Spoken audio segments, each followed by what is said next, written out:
Close your eyes for a moment and imagine yourself standing beneath the vast expanse of the Chinese sky, where ancient mountains pierce through clouds that have drifted for millennia, where rivers carve their eternal paths through valleys that have witnessed the rise and fall of countless dynasties.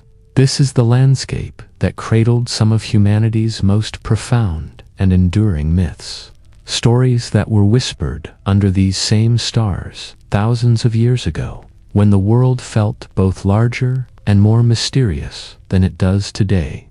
The ancient Chinese understood something that we sometimes forget in our hurried modern lives, that the universe operates on rhythms far grander than our daily concerns, that behind the visible world lies an intricate tapestry of forces, deities, and cosmic principles that govern everything from the smallest grain of rice to the mightiest dragon soaring through storm clouds.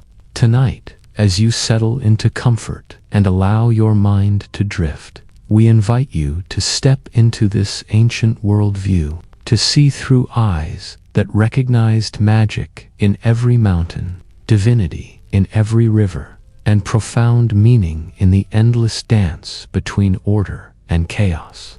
What would it feel like to live in a world where the sky itself could crack and require mending, where giants shaped mountains with their bare hands, where goddesses crafted human beings from golden clay with the tenderness of mothers shaping their children? What would it mean to understand that every thunderstorm was the anger of a dragon king, that every full moon carried the longing of an immortal woman separated from her beloved, that every flowing stream connected the earthly realm to the celestial courts where Jade Emperors held dominion over the cosmos? These are not merely stories, they are invitations to perceive reality through a lens of wonder, to recognize that the ancient Chinese saw their world as alive, breathing, conscious, and interconnected in ways that modern minds struggle to comprehend. In their mythology, nothing exists in isolation. Every mountain, every river, every creature, every human being participates in a vast, ongoing conversation between heaven and earth, between the seen and unseen, between the mortal and the divine. As we embark together on this journey through the landscape of Chinese mythology, you will meet creators and destroyers, nurturers and tricksters, beings of such power that they can reshape the fundamental structure of reality, yet who often struggle with emotions and desires that feel remarkably human. You will discover that Chinese myths operate on multiple layers simultaneously. They are creation stories that explain how the world came to be, moral teachings that illuminate the proper relationships between different orders of being, and profound meditations on the nature of balance, harmony, and the eternal cycles that govern all existence. The ancient storytellers who first shaped these tales understood that the best stories work like gentle rivers, carrying listeners along on currents of imagery and emotion, allowing minds to drift and wander while still moving toward deeper understanding. Tonight, let yourself be carried by these ancient currents. Let your imagination expand to encompass cosmic eggs and world-shaping giants. Let your heart open to the tender love stories that play out against backdrops of celestial courts and immortal peach gardens. If you find yourself growing drowsy as we journey together through these timeless landscapes, do not resist. These stories have been lulling listeners to sleep for thousands of years, and there is something profoundly restful about allowing your consciousness to merge with narratives that operate on such grand eternal scales. In the gentle rhythm of myth, individual worries dissolve into larger patterns. Personal struggles find context within cosmic cycles, and the boundary between dreaming and waking becomes beautifully, peacefully blurred. the birth of heaven and earth, chaos, Pangu, and the cosmic egg in the beginning. Before mountains rose toward heaven or rivers carved their paths toward the sea. Before the first human breath misted in morning air or the first dragon unfurled its scales beneath storm clouds. There was something that can barely be called existence, a state so primordial that language itself struggles to capture its essence. The ancient Chinese called this state Hun, which translates roughly as chaos. But this was not the violent, destructive chaos we might imagine. Rather, it was a kind of pregnant emptiness, a vast, dark, swirling potential that contained within itself every possibility that would ever unfold. Picture, if you can, a realm without form or distinction, where light and darkness had not yet learned to dance their eternal dance, where hot and cold, wet and dry, hard and soft existed in perfect, undifferentiated unity. This was not emptiness in the sense of absence, but rather fullness beyond measure. Everything that would ever exist was already present, but in a state of such complete integration that nothing could yet be distinguished from anything else. It was like looking into the deepest well at midnight and seeing somehow that the darkness was not empty, but infinitely full. Within this primordial state, something stirred not, with consciousness as we understand it, but with the first faint pulse of what would become awareness, purpose, creative will. The ancient texts speak of this stirring as the formation of the cosmic egg. And what a profound image this provides for the human imagination to contemplate. An egg, after all, is perhaps nature's most perfect symbol of potential becoming actual, of hidden life preparing to break free from the confines of its shell, of the moment when formlessness gives birth to form. This cosmic egg was vast beyond all earthly measure, containing within its perfect shell not just the potential for a single creature, but for entire worlds, for systems of heaven and earth, for all the myriad forms that existence would ever take. And within this egg, something slept not, the sleep of exhaustion or unconsciousness, but the deep, generative sleep of creation, gathering its strength, of life preparing to burst forth in all its magnificent complexity. For 18,000 years, this cosmic egg drifted through the Hun, and within it, the being who would become known as Pangu grew and developed, absorbing the primal energies of chaos, learning somehow to distinguish between the light and heavy elements that swirled together in primordial unity. His body became a kind of living separator, with the pure, light elements of what would become heaven rising toward his head, and the heavy, substantial elements of what would become earth settling toward his feet. When Pangu finally awakened from his vast gestation, the moment of his awakening was like the first thunder that ever rolled across the sky, like the first wave that ever crashed against a shore that did not yet exist. With strength beyond imagining, he stretched his enormous limbs and broke free from the cosmic egg, and in that moment of breaking free, the fundamental structure of reality was established. Heaven and earth suddenly sprang apart, creating the space within which all future existence would unfold. But this was only the beginning of Pangu's labor.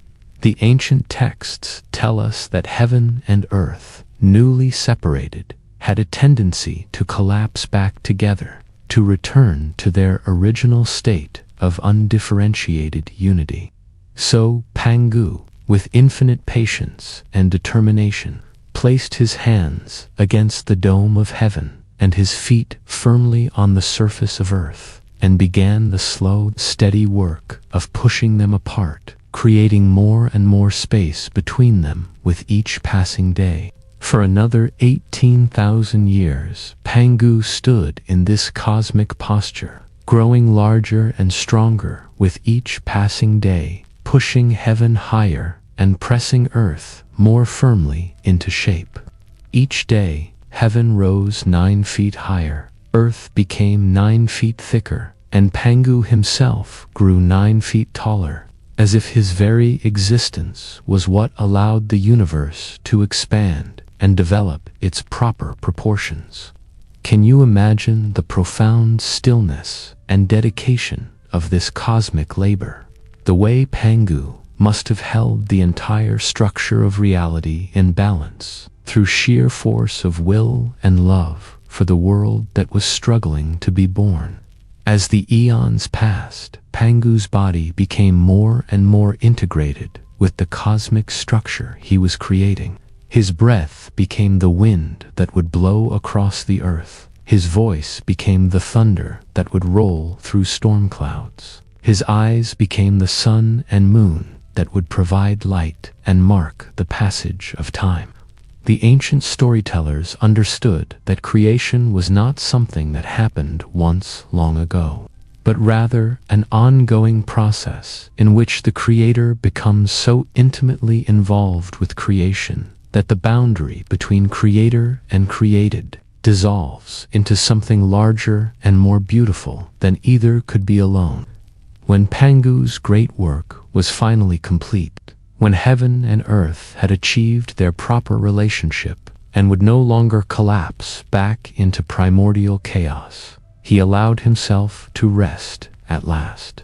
But his rest was not retirement or withdrawal from the world he had shaped. Instead, it was the ultimate act of love and sacrifice, the final transformation that would allow his creation to flourish in ways that even his cosmic imagination had not fully envisioned. As Pangu's consciousness released its hold on individual existence and merged with the totality of what he had created, his body underwent a transformation of breathtaking beauty and profound meaning. His flesh became the soil from which all plants would grow. His blood became the rivers that would nourish the earth. His hair became the forests and grasslands that would provide homes for countless creatures. His bones became the mountains that would give structure and grandeur to the landscape. His teeth became precious metals and stones. His sweat became the rain that would water the earth in endless, life-giving cycles. Most beautiful of all the parasites that had lived on his body during his long labor became the first human beings, tiny creatures blessed with consciousness and the ability to contemplate the vast cosmos that their creator-host had shaped for them. In this image, we find one of the most profound expressions of the Chinese understanding of the relationship between humanity and the natural world.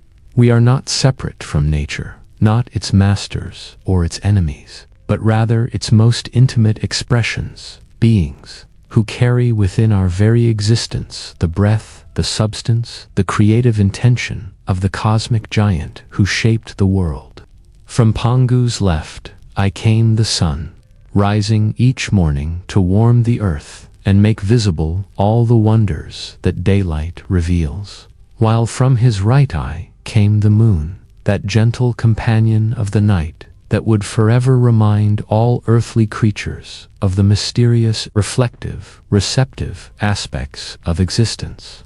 His voice, scattered to the 4 directions, became the rolling thunder that would announce the coming of storms, the power of heaven, making itself known to earth in sounds that could be felt in the chest as much as heard with the ears. But perhaps most importantly, from Pangu's great work of separation and creation came the fundamental principle that would govern all Chinese understanding of the cosmos, the principle of yin and yang, the recognition that all existence emerges from the dynamic interaction between complementary opposites, heaven and earth, light and dark, active and receptive, expansion and contraction, birth and death. All of these emerged from Pangu's original act of separation, and all of them remained forever connected, forever dependent on each other, forever engaged in the eternal dance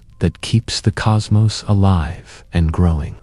As you drift deeper into contemplation of this ancient story, you might find yourself wondering about the nature of creation itself. What does it mean that the universe began not with a violent explosion, but with the patient, loving labor of a being who was willing to sacrifice his individual existence for the sake of bringing forth a world? What does it mean that we, as human beings, are described not as separate from this cosmic creator, but as his most intimate expressions, carrying within our own bodies and consciousness the same creative potential that shaped mountains and rivers, sun and moon? In the gentle rhythm of your breathing, you might sense an echo of Pangu's breath becoming the wind that moves through trees and across water. In the steady beating of your heart, you might recognize something of the cosmic patience that allowed a single being to hold heaven and earth apart for 18,000 years. In the quiet moments between thoughts, you might touch the same primordial stillness from which all existence emerged and to which all existence eternally returns. The mother of humanity, Nuwa, and the origins of life. After the cosmic architecture was established and the world had settled into its proper proportions, with heaven arching blue and vast above the solid foundation of earth, a different kind of creation was needed. Not the grand structural work of separating realms and establishing cosmic principles, but the delicate, intimate work of bringing forth life itself, consciousness itself, the spark of awareness that would allow the universe to know and contemplate its own beauty. Into this newly formed world came Nuwa, whose very name carries the sound of flowing water, of gentle transformation, of the kind of patient, nurturing creativity that shapes clay with loving hands and breathes soul into matter. Unlike the cosmic giant Pangu, whose creation was a matter of vast physical strength and architectural vision, Nuwa's creativity was intimate, personal, guided by what could only be called maternal instinct, the deep knowledge of how to nurture potential into actuality, how to shape raw possibility into living, breathing, feeling beings. The ancient texts describe Nuwa as having the upper body of a woman, with a face of such beauty and compassion that to look upon it was to understand immediately the meaning of love, while her lower body was that of a serpent or dragon, connecting her to the primal forces of earth and water, to the ancient wisdom that flows like underground rivers through the deepest layers of existence. This serpentine aspect was not something foreign or frightening, but rather the natural expression of her connection to the transformative powers of nature, the way rivers carve new channels through landscapes, the way seeds split open to release the life hidden within them, the way seasons cycle endlessly, each death becoming the foundation for new birth.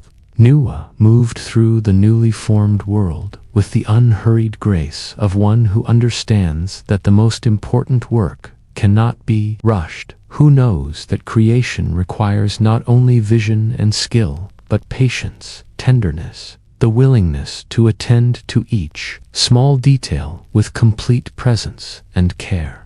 She observed the mountains that Pangu's bones had become, watched the rivers flowing from what had been his blood, felt the wind that had once been his breath moving through the forests that had grown from his hair. But as beautiful as this world was, as perfect as its natural systems and cycles, Nuwa perceived that something was missing, not some structural element or cosmic principle, but rather the capacity for the world to know itself, to appreciate its own beauty, to participate consciously in the great conversation between heaven and earth. The mountains were magnificent, but they could not wonder at their own grandeur. The rivers were life-giving, but they could not contemplate the mystery of their endless flowing. The winds were refreshing, but they could not pause in gratitude for the coolness they brought. So Nuwa came to the banks of the Yellow River, that great mother stream of Chinese civilization, and knelt beside the water with the reverence of one about to undertake sacred work. The clay she found there was not ordinary earth, but yellow clay that had been enriched by countless cycles of flooding and depositing. Clay that had absorbed minerals and nutrients from vast distances. Clay that seemed to glow with a warm, golden light that spoke of hidden potential. Taking this precious clay in her hands, Nuwa began the patient work of shaping human form. But this was not the mechanical reproduction of some predetermined pattern. Rather, each figure she created was unique, shaped by the subtle variations in her touch, by the particular way the clay responded to her fingers, by the individual spark of inspiration that guided each act of creation. Her hands moved with the sure knowledge of one who understands that consciousness cannot be imposed from without, but must be invited to emerge from within, coaxed forth like a flower opening to morning sunlight. As she worked, Nuwa breathed into each clay figure something of her own divine essence, but not in a way that diminished her ether, like a flame that lights countless other flames, without itself growing smaller. She shared her life force freely, generously, with the joy of one who knows that consciousness multiplied is consciousness enhanced. That awareness shared becomes awareness deepened. The first humans who stirred to life under Nuwa's tender ministrations were beings of remarkable beauty and nobility, creatures who carried within their very substance something of the golden clay from which they had been formed, something of the divine breath that had awakened them to consciousness.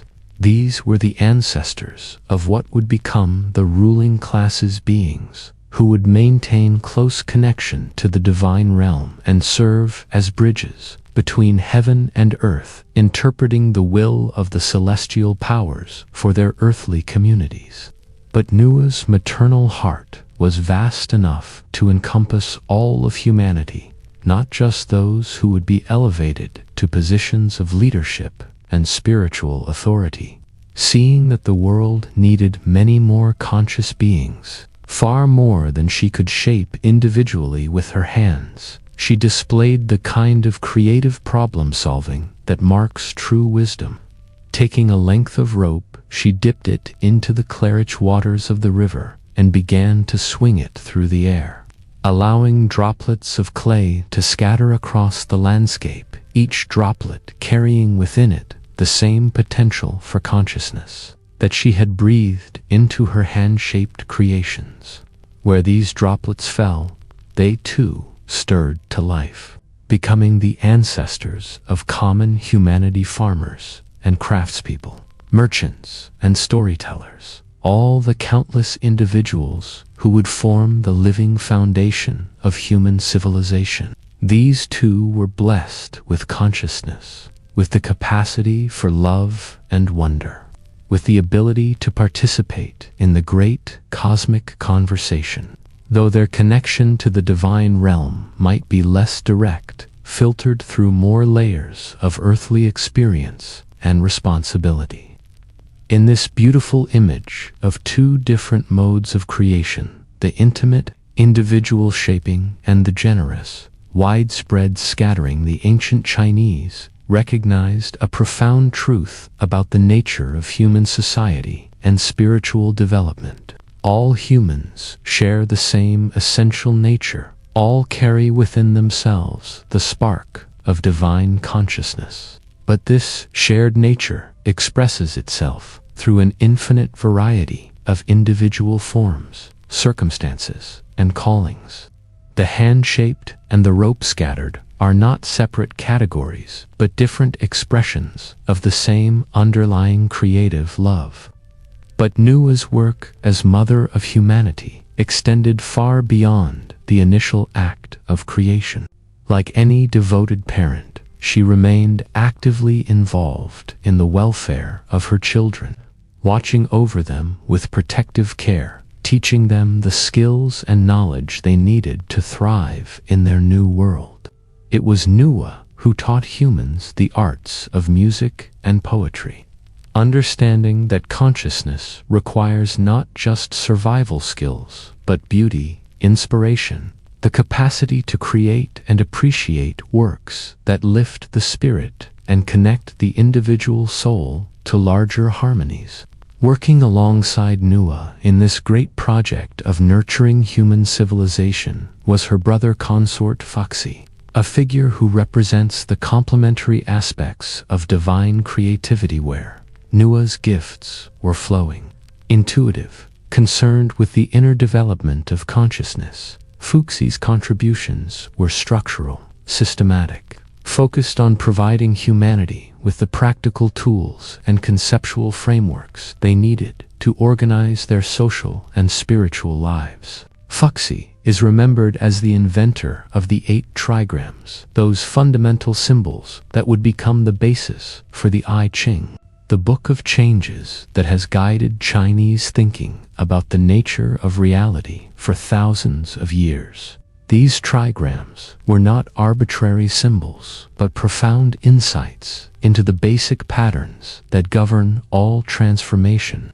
the way yin and yang interact to produce the endless variety of natural and social phenomena, the way change itself follows predictable patterns that can be understood and worked with rather than merely endured. Where Nuwa had taught humans to create beauty and meaning, Fuxi taught them to create order and understanding. He showed them how to make nets for fishing, how to domesticate animals, how to organize themselves into families and communities that could provide both practical support and emotional nourishment. Most importantly, he taught them the art of divination, the ability to read the patterns of change and align their actions with the deeper currents of cosmic transformation. But perhaps Fuxi's greatest gift to humanity was the invention of writing itself, the revolutionary technology that would allow human consciousness to extend beyond the limitations of individual memory and direct communication. By creating symbols that could capture and preserve knowledge, insight, and inspiration, to create cumulative wisdom that could grow more sophisticated and comprehensive with each passing age. The relationship between Nuwa and Fuxi represents one of the most beautiful expressions of the Chinese understanding of cosmic balance, not the static balance of opposing forces held in rigid tension, but the dynamic balance of complementary energies that enhance and enrich each other through their interaction. Nuwa's flowing, intuitive creativity and Fuxi's systematic, organizational intelligence were not in competition but in collaboration, each making possible achievements that neither could accomplish alone. As you contemplate this ancient vision of humanity's origins, you might find yourself wondering about the clay from which you yourself were formed, not literally, perhaps, but spiritually, psychologically, emotionally. What golden clay of experience and inspiration has been shaped by the hands of love into the unique form of your own consciousness? What divine breath has awakened you to awareness, to the capacity for wonder and appreciation that makes you human? And what about the complementary energies within your own nature, the flowing, receptive, creative aspects that resonate with Nuwa's gifts, and the organizing, understanding, pattern-making aspects that echo Fuxi's contributions? How do these different modes of being work together within you to create the full spectrum of human consciousness, the complete range of ways that awareness can engage with the world? In the quiet moments between thoughts, you might sense something of the original golden clay, still warm with the touch of divine hands, still responsive to the breath of creative love that first called you into being. In the rhythm of your heartbeat, you might recognize an echo of the great cosmic rhythms that Fuxi mapped in his trigrams, the eternal patterns of change and transformation that connect your individual existence to the vast movements of heaven and earth. Heavens in disorder, the rebellion of Gong Gong, and the broken pillar of the sky. Even in a cosmos shaped by divine love and maintained by celestial order, the ancient Chinese understood that conflict and disruption were not anomalies to be explained away, but essential aspects of the great dance between order and chaos that keeps the universe dynamic and alive. Not all divine beings were content to play harmonious roles in the cosmic symphony. Some carried within their nature the seeds of rebellion, the fierce independence that questions established authority and sometimes, in its passion for change, threatens the very foundations upon which existence depends. Among these rebellious spirits, none was more formidable or more tragically destructive than Gong Gong, the great water god whose dominion extended over all the rivers, lakes, and seas that Pangu's blood had become. Gong Gong was not evil in any simple sense, since indeed his power over water made him essential to life itself, for without his governance, the rivers would not flow, the rains would not fall, and the earth would wither into lifeless desert. But within his nature burned a fierce pride, an inability to accept the hierarchical order that placed other deities above him in the celestial bureaucracy. Picture Gong Gong as the ancient artists imagined him, a being of terrible beauty, with the body of a man but the head of a dragon, eyes that flashed with the power of lightning reflecting off storm-tossed waves, hair that flowed like waterfalls, cascading from impossible heights. When he moved, the very air around him grew thick with moisture, and those who looked upon him felt both the life-giving promise of water and its devastating potential for destruction. He was, in every sense, the embodiment of water's dual nature, essential for life, yet capable of sweeping away everything that humans had built.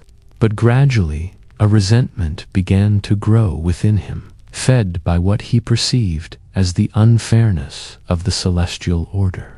Why should he, who controlled the very substance of life, be subordinate to gods whose powers seemed less essential, less fundamental to the continuation of existence? This resentment festered like a hidden spring, growing stronger with each perceived slight. Each moment when his counsel was ignored or his authority questioned by the other celestial powers, Gong Gong began to see himself not as part of a harmonious whole, but as a force of nature that had been unjustly constrained, a wild river that had been channeled into artificial banks, when it should be free to flow wherever its nature directed.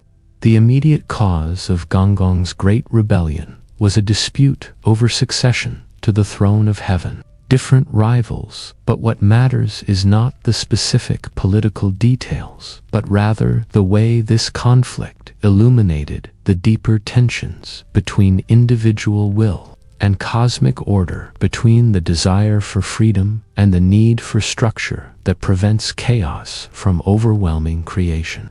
When Gong Gong's claim to supreme authority was rejected by the other celestial powers, his rage was like a dam bursting after years of pressure, releasing torrents of fury that had been building in the depths of his being. Gong Gong's rebellion began with subtle acts of defiance, rivers that flooded beyond their proper boundaries, rains that came at wrong seasons, storms that arose without the permission of the weather gods. But as his fury grew, so did the scope of his destructive power. Lakes boiled with supernatural heat. Waterfalls reversed their flow and rushed upward toward heaven. The other gods tried to reason with Gong, to remind him of his essential role in the cosmic order, to appeal to his better nature and his ancient loyalty to the harmony of heaven and earth. But Gong was beyond reasoning, consumed by a vision of cosmic justice that required the complete overthrow of the existing order, the establishment of a new hierarchy with himself at its center, ruling through the pure power of elemental force rather than the complicated negotiations and compromises that characterized divine governance. Finally, seeing that Gong could not be persuaded to moderate his rebellion, the celestial powers had no choice but to oppose him directly. The battle that ensued was unlike anything the cosmos had witnessed since the original separation of heaven and earth, not a conflict between mere individuals, and those that seek to return existence to its primordial state of undifferentiated potential. The ancient texts speak of this battle in language that stretches human comprehension. Mountains shook like leaves in a hurricane. The boundaries between different realms became fluid and uncertain. The very fabric of space and time showed signs of strain under the tremendous forces being unleashed. For days that seemed like years, the outcome remained uncertain, as Gong's mastery over water allowed him to match even the combined might of his celestial opponents. But gradually, the weight of cosmic law began to tell against the rebel water god. However powerful his individual will, however justified his grievances might have seemed to him, Gong was fighting not just against other gods, but against the fundamental principles that made existence possible. Order and harmony were not arbitrary impositions, but necessary conditions for consciousness, beauty, and meaning to emerge from the raw potential of chaos. As defeat became inevitable, Gong's rage reached its ultimate expression in an act of such destructive magnificence that it would reshape the very architecture of the cosmos. Rather than accept defeat with grace, rather than acknowledge that his rebellion had been misguided, Gong channeled all his remaining power into one final, devastating gesture of defiance.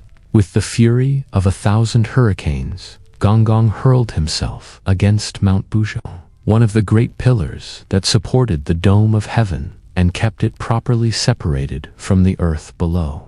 This was not random destruction, but a calculated attempt to bring down the entire cosmic structure. If Gong could not rule heaven, then he would ensure that heaven itself collapsed and returned creation to the primordial chaos from which it had emerged. The impact was catastrophic beyond imagination. Mount Buzhou, despite its cosmic strength, could not withstand the full force of a desperate water god's final assault. The great pillar cracked, shifted, and partially collapsed, and immediately the consequences rippled through every level of existence. The northwestern corner of heaven sagged toward earth, while the southeastern corner of earth tilted upward toward heaven, creating a fundamental imbalance that would forever change the character of the world. The sun and moon, their regular paths disrupted by heaven's new orientation, began to follow slightly different courses across the sky. Most dramatically, a great hole opened in the northwestern sky, through which poured not only rain and wind, but the raw forces of chaos itself, threatening to unravel everything that Pangu and the other creators had so carefully established. Into this cosmic crisis stepped Nuwa, the same compassionate goddess who had shaped humanity from clay and nurtured the early development of civilization. But now her creativity was called upon for a different task, not the gentle work of bringing forth new life, but the urgent labor of cosmic repair, the delicate task of mending what had been broken without destroying what remained intact.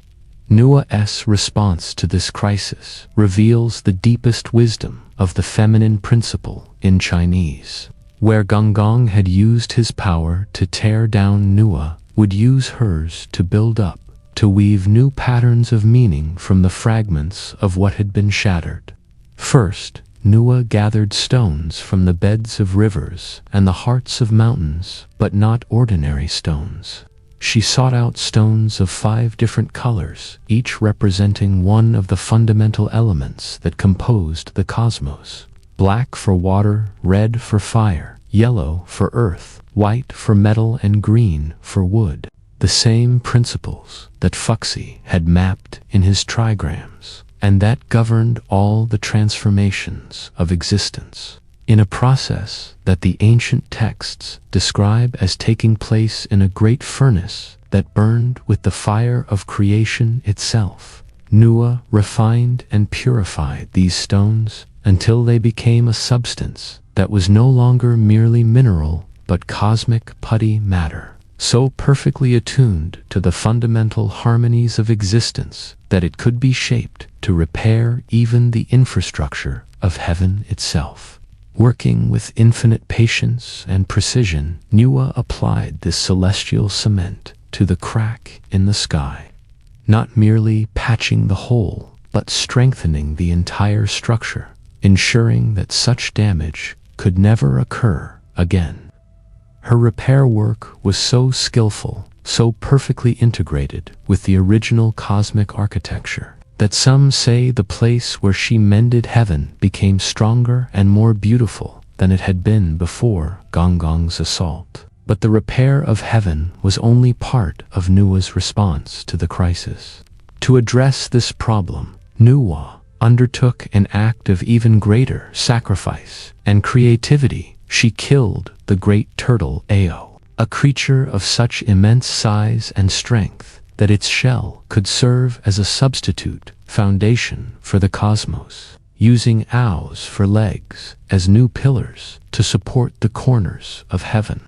Nuwa restored stability to the cosmic structure, though the slight tilt that resulted from Gong's assault could never be completely corrected. This permanent tilt became part of the new cosmic order, the reason why rivers flow toward the southeast, why the sun and moon follow their particular paths across the sky, why the world has its characteristic asymmetries and seasonal variations. In the gentle evening light that filters through your consciousness as you contemplate this ancient story, you might recognize something of your own experience with crisis and recovery, destruction and renewal. How many times have the supports that held up your personal world been damaged by forces beyond your control, by the rebellions of your own nature, or the conflicts that inevitably arise when different energies and desires struggle for dominance within the human heart? And how many times have you discovered, perhaps to your surprise, that the work of repair and renewal, though difficult and requiring patience and creativity you did not know you possessed, ultimately led to structures that were stronger and more beautiful than what had been destroyed?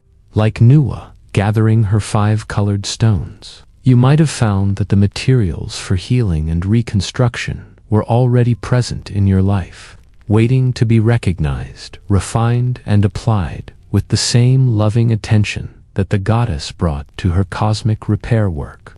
The celestial bureaucracy, Jade Emperor, immortals, and heavenly order. After the cosmic repairs had been completed and the fundamental structures of reality had been restored to stability, a new kind of order emerged in the heavenly realm, not the simple harmony of the original creation, but a complex, sophisticated system of governance that reflected the hard-won wisdom that comes from having weathered crisis and learned the delicate art of balancing individual will with collective responsibility.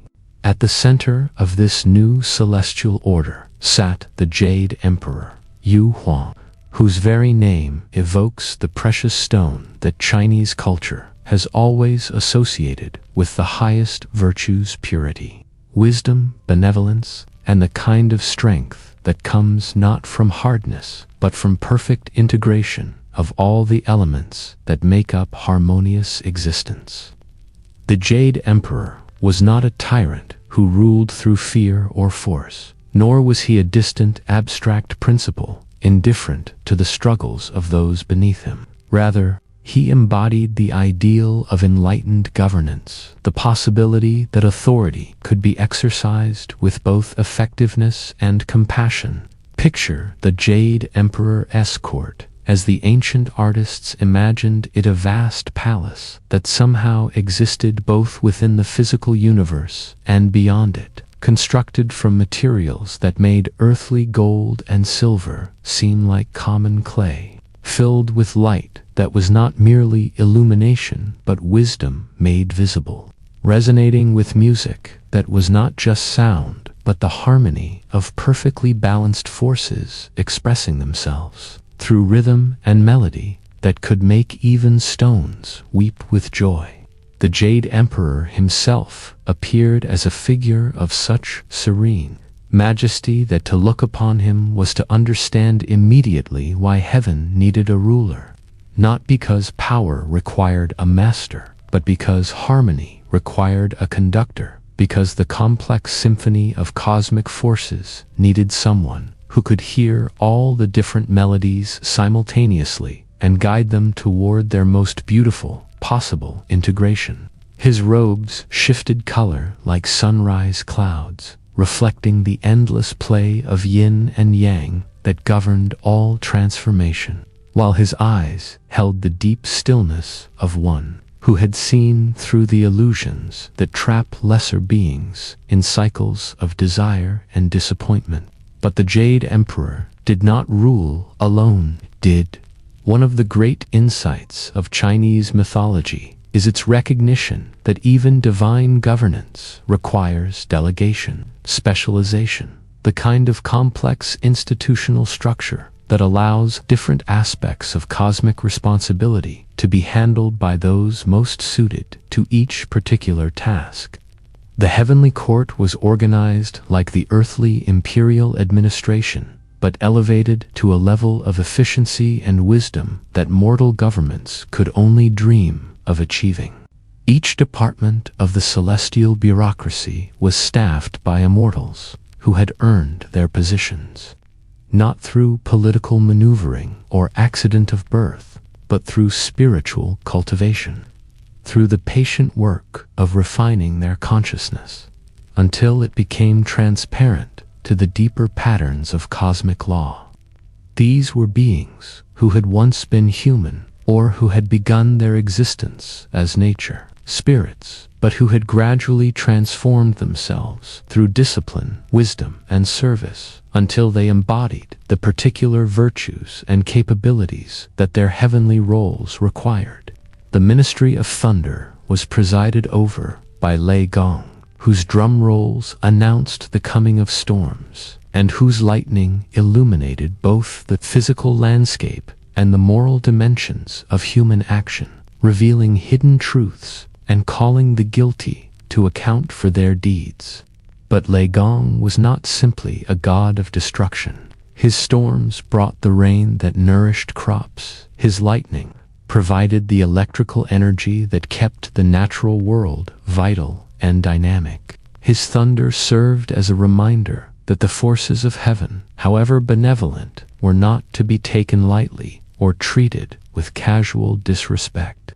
Working alongside Lei Gong was Dian Mu, the goddess of lightning, whose flashes preceded his thunder and whose mirrors could reflect not just physical light, but the inner nature of all beings, making visible the moral character that usually remained hidden beneath social conventions and polite deceptions. Together, they represented the complementary aspects of divine justice, the masculine principle that announced and enforced cosmic law, and the feminine principle that illuminated and revealed the truth that made such enforcement necessary.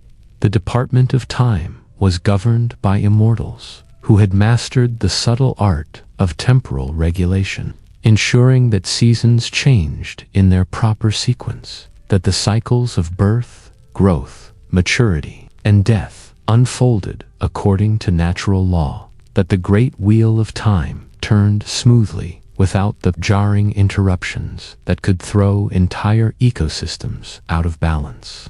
These were perhaps the most mysterious of all the celestial bureaucrats, beings who existed simultaneously in past, present, and future, who could see the long-term consequences of apparently minor events and adjust the flow of causation to prevent disasters that might not become apparent for generations. The Ministry of Longevity was staffed by immortals who had discovered the secret of extending consciousness beyond the normal limitations of individual existence, not through the crude expedient of simply refusing to die, but through the more sophisticated achievement of expanding their sense of identity to encompass larger and larger circles of being, until the boundary between self and cosmos became so fluid that death lost its terror and meaning. These immortals served as guides and teachers for human beings who aspired to spiritual development, appearing sometimes in dreams, sometimes in the form of eccentric hermits or wandering scholars, always ready to offer cryptic advice to those who had developed the wisdom to recognize instruction when it appeared. Perhaps most fascinating of all was the Department of Human Affairs, which maintained detailed records of every mortal life, tracking not just actions and their consequences, but the complex web of intentions, motivations, and circumstances that influenced every human choice. This was not a system of mechanical judgment, but something more like cosmic psychology, an infinitely sophisticated understanding of the factors that shape consciousness and the ways that individual development contributes to or detracts from the overall harmony of existence. The immortals who staffed this department were specialists in the art of subtle influence, the delicate work of providing guidance and opportunity without violating the essential human freedom that made moral development possible in the first place. They might arrange for a crucial book to fall into the hands of someone ready to learn from it, or orchestrate a seemingly chance encounter between individuals who needed to meet, or ensure that those who had accumulated sufficient wisdom and compassion were presented with opportunities to serve others and thereby advance their own spiritual evolution. But the celestial bureaucracy was not simply a top-down hierarchy of authority and control. It also included elaborate systems of communication and feedback that ensured that the voices of all beings, from the mightiest dragon kings to the humblest kitchen gods, could be heard by those with the power to address their concerns. Regular councils were held in which representatives from different realms and different levels of existence could present their observations and recommendations, creating a kind of cosmic democracy that balanced central authority with distributed wisdom. The kitchen gods, for instance, might seem like minor figures in this vast celestial hierarchy, but their role was actually crucial to the overall functioning of the system. Living in intimate proximity to human families, observing the daily interactions that revealed true character more clearly than any public performance. These modest household deities served as the eyes and ears of heaven, providing the detailed local knowledge that prevented the celestial government from becoming too.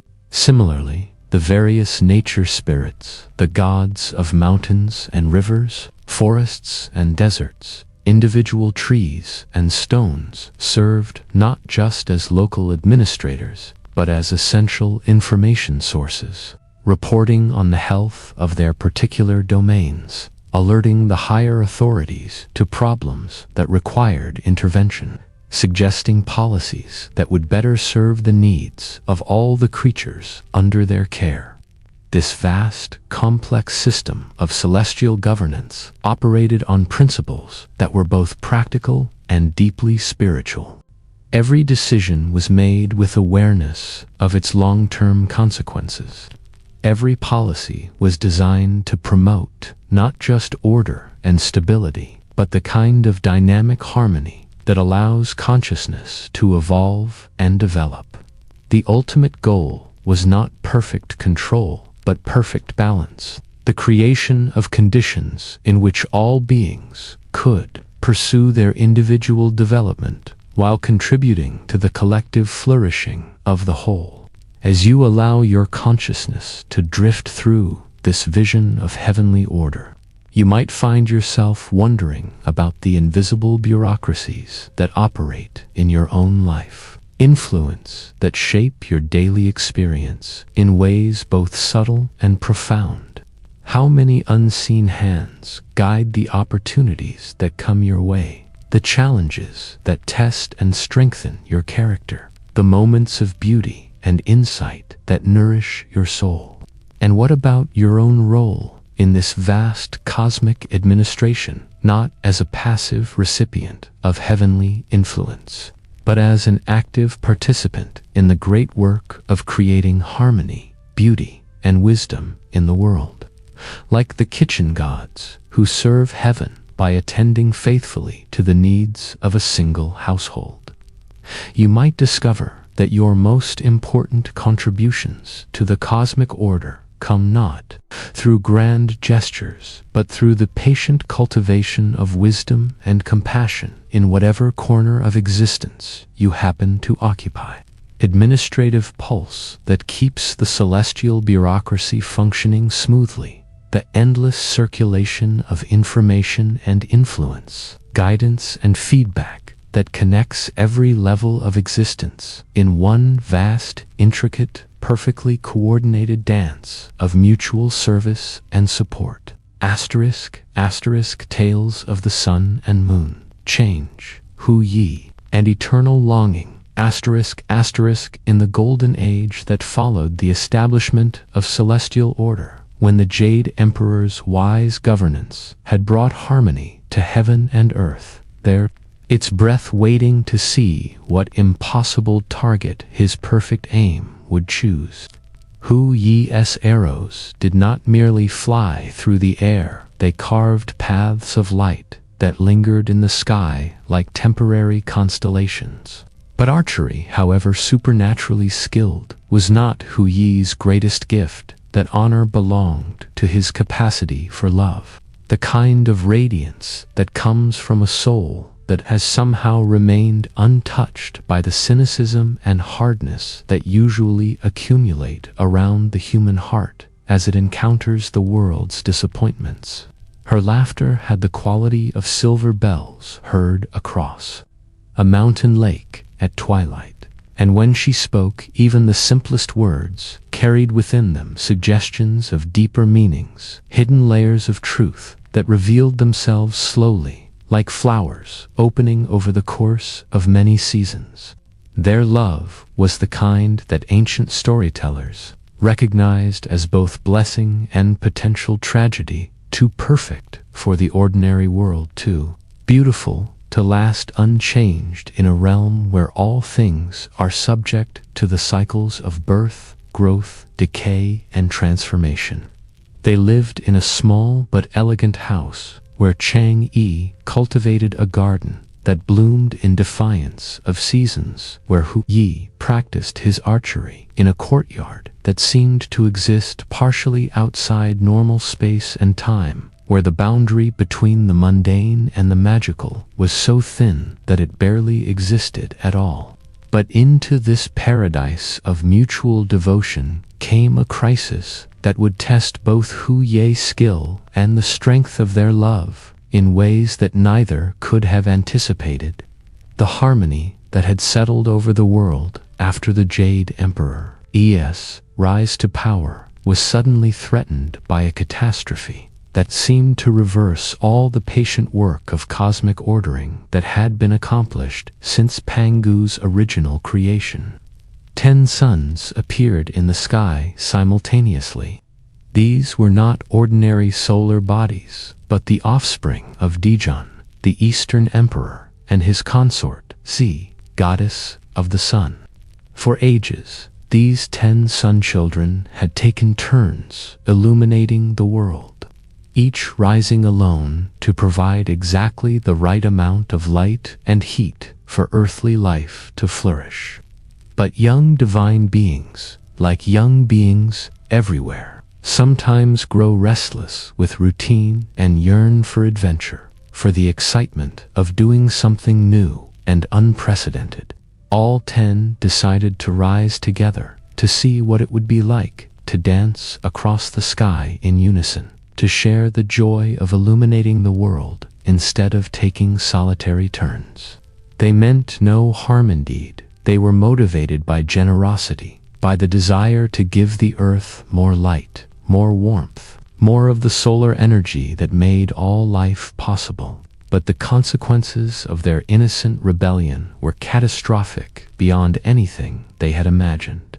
10 suns in the sky meant 10 times the normal heat, 10 times the normal light, temperatures that turned rivers into steam and forests into tinder, illumination so intense that it bleached the color from flowers and drove nocturnal creatures mad with confusion. Crops withered in the fields, animals collapsed from heat exhaustion, and human beings huddled in whatever shade they could find, watching their civilization dissolve under the relentless assault of excessive solar energy.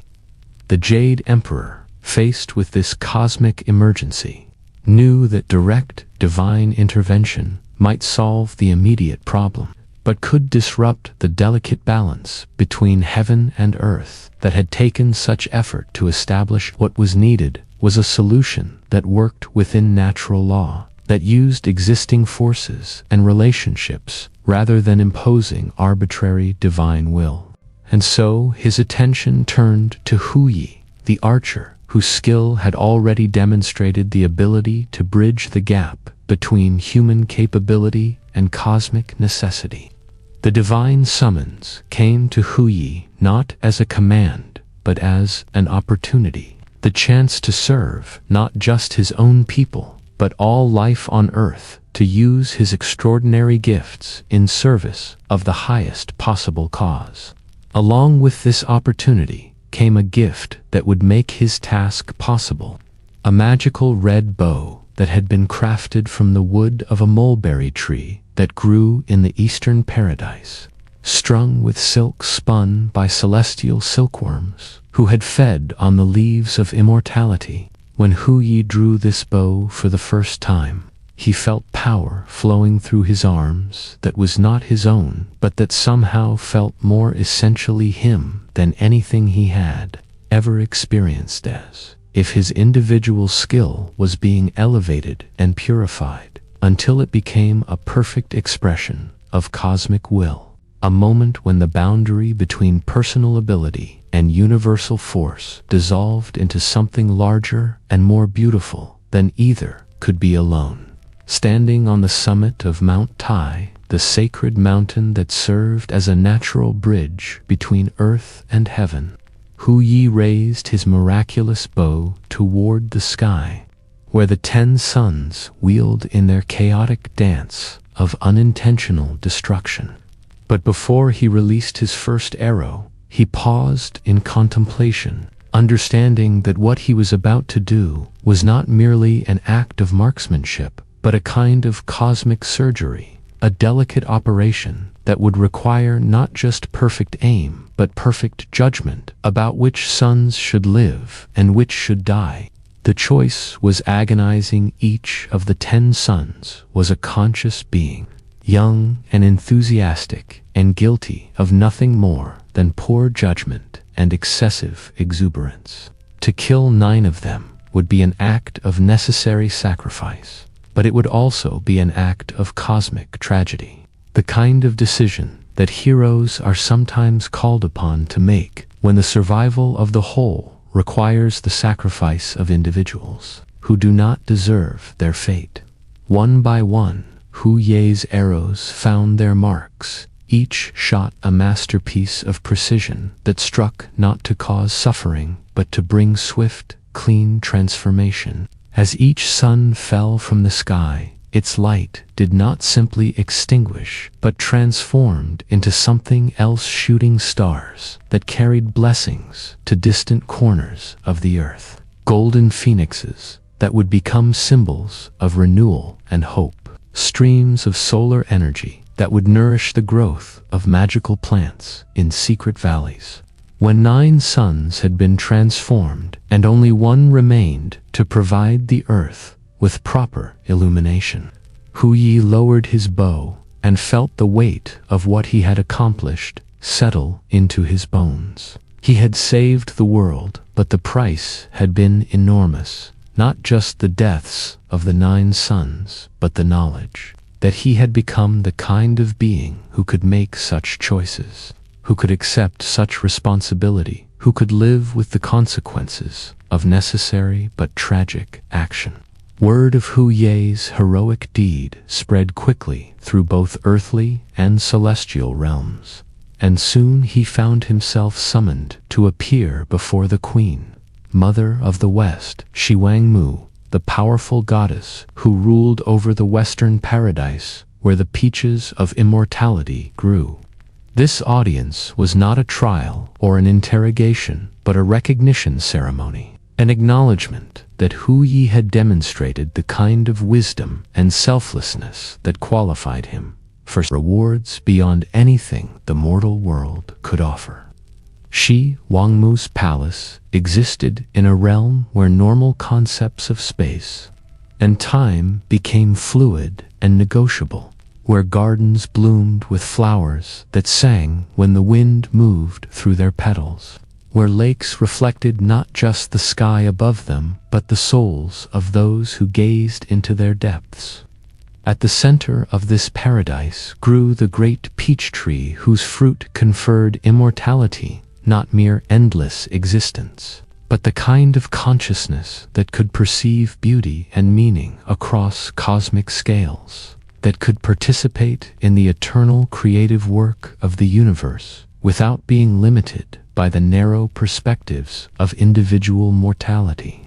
The Queen Mother received Hu Yi with the kind of honor reserved for heroes whose actions had preserved the fundamental structures of existence. But rather than conferring immortality upon him directly, she offered him something more precious and more problematic, a single pill of immortality. Enough for one person to transcend the limitations of mortal existence, but only one person. This gift, which should have been the culmination of joy, instead became the source of the deepest sorrow, for it forced upon Hu Yi an impossible choice. He could take the pill himself and achieve the immortality that his heroic deeds had earned. But that would mean leaving change behind to face aging, death, and the eventual dissolution of their perfect love. Or he could give the pill to change, ensuring her eternal beauty and consciousness, but condemning himself to the ordinary human lifespan that would separate them just as surely as if he had taken the immortality for himself. The third option, dividing the pill between them, would grant both a greatly extended lifespan but not true immortality, leaving them still subject to the ultimate separation that time brings to all mortal relationships. None of these choices could preserve what Hu Yi valued most: the perfect unity of their love, the shared journey through existence that had given meaning to everything else in his life. For days, Hu Yi wrestled with this decision, turning the precious pill over and over in his hands, while Cheng Yi watched with the patient understanding of one who loved him too much to influence his choice through pressure or manipulation. She knew, as he did, that whatever decision he made would transform both their lives irrevocably, that the innocence and simplicity of their early happiness could never be recovered, regardless of which path they chose. Finally, Hu Yi made what seemed like the wisest choice. He would save the pill, neither taking it himself nor giving it to change, but preserving it against some future moment when perhaps wisdom or circumstances would reveal a better solution. He hid the pill in a secret place in their home and tried to return to the rhythms of their former life, as if extraordinary gifts could be ignored, as if the presence of immortality itself would not change the very air they breathed, but change moved by impulses that she herself did not fully understand. Discovered the hiding place and found herself holding the pill that represented not just endless life, but the possibility of transcending all the limitations that made earthly existence both precious and painful. In a moment that was part curiosity, part longing, and part destiny, fulfilling itself through what seemed like accident, she swallowed the pill. The transformation was immediate and irreversible. Change felt her body becoming lighter, more luminous, less subject to the ordinary laws of gravity and substance that govern mortal existence. But rather than stopping at the level of earthly immortality, the pill's power carried her upward, beyond the atmosphere, beyond the reach of human contact, toward the moon that had always seemed to call to something essential in her nature. When Hu Yi returned home to find change gone and the hiding place empty, his grief was like the sound of cosmic architecture, cracking like the moment when Gong Gong struck the pillar of heaven, but turned inward, becoming a wound that would never heal. He searched everywhere, called her name until his voice was raw, fired arrows into the sky as if he could somehow pierce the barrier between Earth and the celestial realm where she had been taken. Finally, on a night when the moon was at its fullest and brightest, Hu Yi saw a figure moving across its luminous surface, and his heart recognized what his eyes could barely accept. Chang'e had become the goddess of the moon, forever beautiful, forever young, forever beyond his reach. She had achieved the immortality that should have been a blessing, but at the cost of the very relationship that had made life worth living. From that night forward, Hu Yi would stand in his courtyard, whenever the moon was visible, shooting arrows toward its bright face, not in anger, but in love, each arrow carrying a message of longing that could never be delivered, a promise of faithfulness that could never be fulfilled through ordinary means. And change, alone in her lunar palace, with only the jade rabbit for company, would gaze down at the earth where her beloved continued his earthly existence, separated from her by distances that no amount of love could bridge. Yet their love story did not end in simple tragedy. For the ancient Chinese understood that some forms of love are too deep to be destroyed by separation, too essential to be limited by the boundaries between different realms of existence. On certain nights, when the moon is especially bright and the conditions between heaven and earth are perfectly aligned, those who know how to look can see change dancing on her lunar terrace. And if they listen carefully, they can hear Hu Yi's voice carried on the night wind, still speaking words of love across the impossible distance. In this way, their love became immortal in a way that neither individual immortality nor shared mortality could have achieved, transformed into a force that connects heaven and earth, that turns every full moon into a reminder of love's power to transcend even the most absolute separations, that teaches all who contemplate their story that the deepest human experiences create bridges between realms that seem utterly separate, As you rest in the gentle light of understanding that comes from contemplating this ancient tale, you might find yourself wondering about the forms of separation and longing that have shaped your own experience of love. How many times have circumstances beyond your control created distances that seemed unbridgeable, differences that appeared to make connection impossible, choices that seemed to require the sacrifice of what you valued most?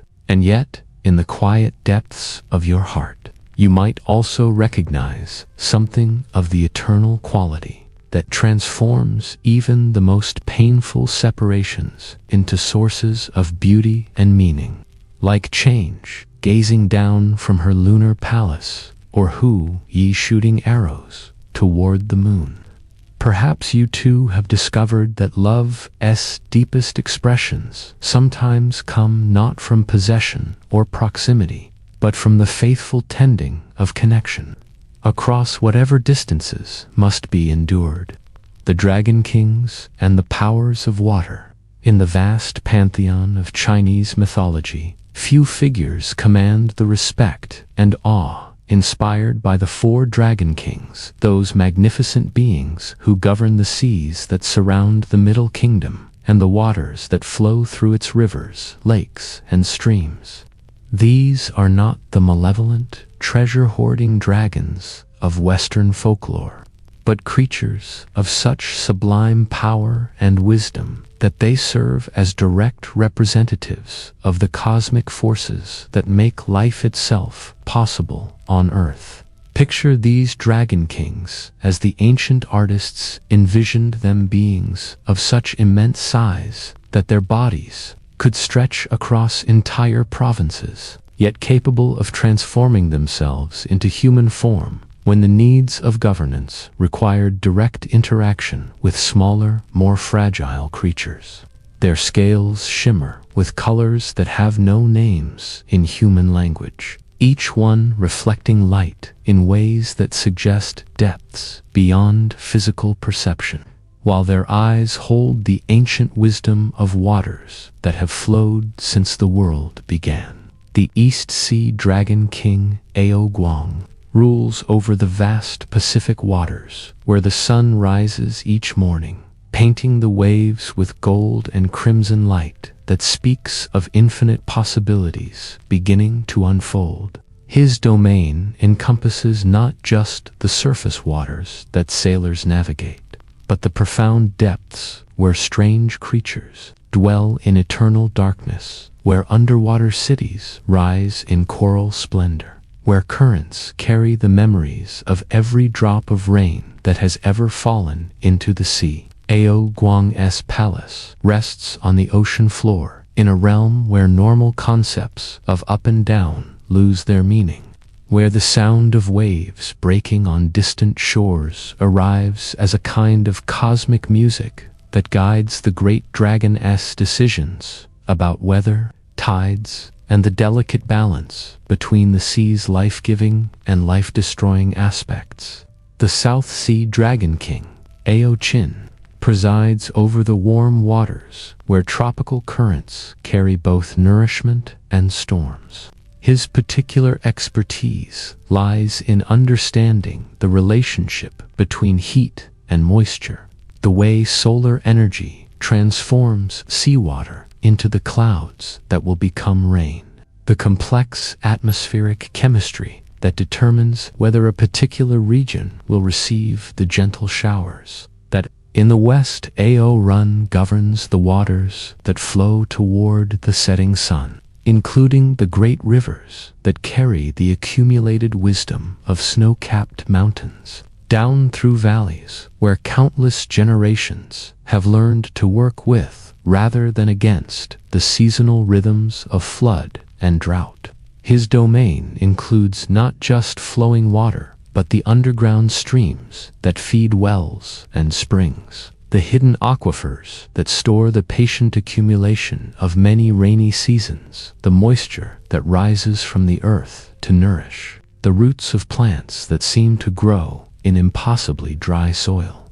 The northern dragon king Ao Shun rules over the cold waters, where ice and snow create landscapes of austere beauty, where the interplay between freezing and thawing shapes both the physical environment and the character of those who learn to find warmth and sustenance in apparently hostile conditions.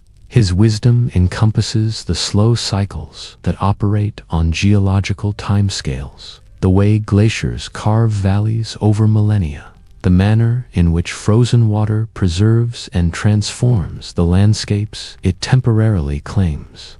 But the Dragon Kings are not merely personifications of natural forces. They are conscious beings with personalities, preferences, and the kinds of complex motivations that make them both reliable and unpredictable, both benevolent and potentially dangerous. The relationship between the Dragon Kings and the human world is mediated through elaborate protocols of respect, offering, and negotiation that reflect the Chinese understanding that natural forces are not mechanical systems to be controlled, but intelligent powers to be approached with appropriate humility and wisdom. During times of drought, when crops begin to wither and wells run dry, entire communities might organize elaborate ceremonies designed to demonstrate their respect for the Dragon Kings and their understanding of water's precious nature.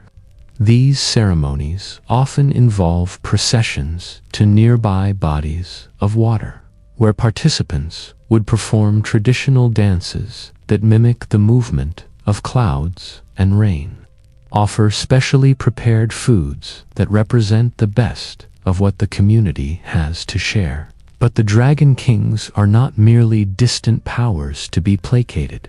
They are also active participants in the moral dimension of existence, beings whose decisions about when and where to provide water are influenced by their assessment of how wisely and ethically human communities are managing their relationships with the natural world and with each other. Communities known for their generosity, their care for the vulnerable, their respect for the elderly and the young might find that rains come at just the right times, that their wells never run dry, that their rivers provide fish and fresh water in abundance. Conversely, regions where corruption, cruelty, or environmental destruction have become commonplace might discover that the Dragon Kings withdraw their blessings, allowing drought to reveal the consequences of moral and ecological imbalance. This is not punishment in any petty or vindictive sense. When individual acts of courage, compassion, or wisdom catch their attention and earn their active support. Ancient texts are filled with stories of fishermen rescued from storms by dragons who appeared in human form, of farmers whose fields were saved by sudden miraculous rains that fell nowhere else in the region, of scholars who discovered hidden springs during journeys through apparently waterless deserts. But perhaps most fascinating are the accounts of humans who earned the privilege of visiting the Dragon King's underwater palaces. Those rare individuals whose spiritual development or exceptional service qualified them for direct audience with these powerful beings. Such visits were transformative experiences that provided not just magical gifts or supernatural knowledge, but profound insights into the nature of reality itself. The way that individual consciousness participates in larger patterns of cosmic intelligence. These underwater realms were described as places where the normal laws of physics became suggestions rather than absolute rules, where visitors could breathe water as easily as air, where architecture flowed like liquid but provided solid support, where libraries contained books written in script that changed meaning depending on the spiritual development of the reader. Time moved differently in these spaces, so that what seemed like a brief afternoon visit might correspond to years of earthly time, or conversely, what felt like months of study and conversation might prove to have occupied only a few hours in the world above the waves. The dragon kings themselves appeared to their human visitors not as the enormous, awe-inspiring creatures of their true forms, but in shapes that human consciousness could more easily comprehend. Sometimes as elderly sages whose wisdom showed in every gesture, sometimes as warriors whose strength was tempered by compassion, sometimes as artists whose creativity manifested as the ability to shape water itself into forms of incredible beauty and meaning. These encounters typically involved tests that were not examinations of knowledge or skill, but revelations of character situations that allowed the dragon kings to assess whether their human visitors possessed the wisdom, humility, and ethical development necessary to receive gifts of supernatural power without being corrupted by them. Those who passed these tests might be granted abilities like the power to call rain during droughts, to calm storms that threaten shipping, or to find water in places where no spring had ever been suspected. But the greatest gift that the dragon kings could bestow was not any particular supernatural ability, but rather a deeper understanding of water as essential nature, the recognition that this apparently simple substance is actually one of the most mysterious and powerful forces in the universe. Water's ability to flow around obstacles while gradually wearing them away, to take the shape of any container while retaining its essential nature, to exist simultaneously as liquid vapor and ice, makes it a perfect symbol for the kind of flexible strength that characterizes the highest forms of wisdom. Those who learned to embody water's qualities in their own consciousness discovered that they could navigate the complexities of human existence with a grace and effectiveness that seemed almost magical to observers. They could be firm when firmness was needed, and yielding when yielding was appropriate, could adapt to changing circumstances without losing their essential integrity, could provide nourishment and support to others without depleting their own resources. The Dragon King's governance of water also extends to their role as guardians of the boundaries between different realms of existence. For water serves as a medium through which the earthly and celestial domains communicate and influence each other, and why pilgrims often undertake journeys that follow water courses toward their sources in remote mountains where the boundary between earth and heaven becomes particularly thin. The water itself becomes a teacher, its constant movement a reminder of the impermanence that characterizes all earthly existence, its persistence in flowing toward the sea, a symbol of the spiritual journey that carries individual consciousness toward merger with larger wholes. As you allow your awareness to flow like water through the landscapes of imagination that these ancient stories create, you might find yourself contemplating the role that water plays in your own life, not just as the substance that keeps your body functioning, but as a symbol for the kinds of adaptive, but to flow around them, to find the path of least resistance that nevertheless leads toward your essential goals.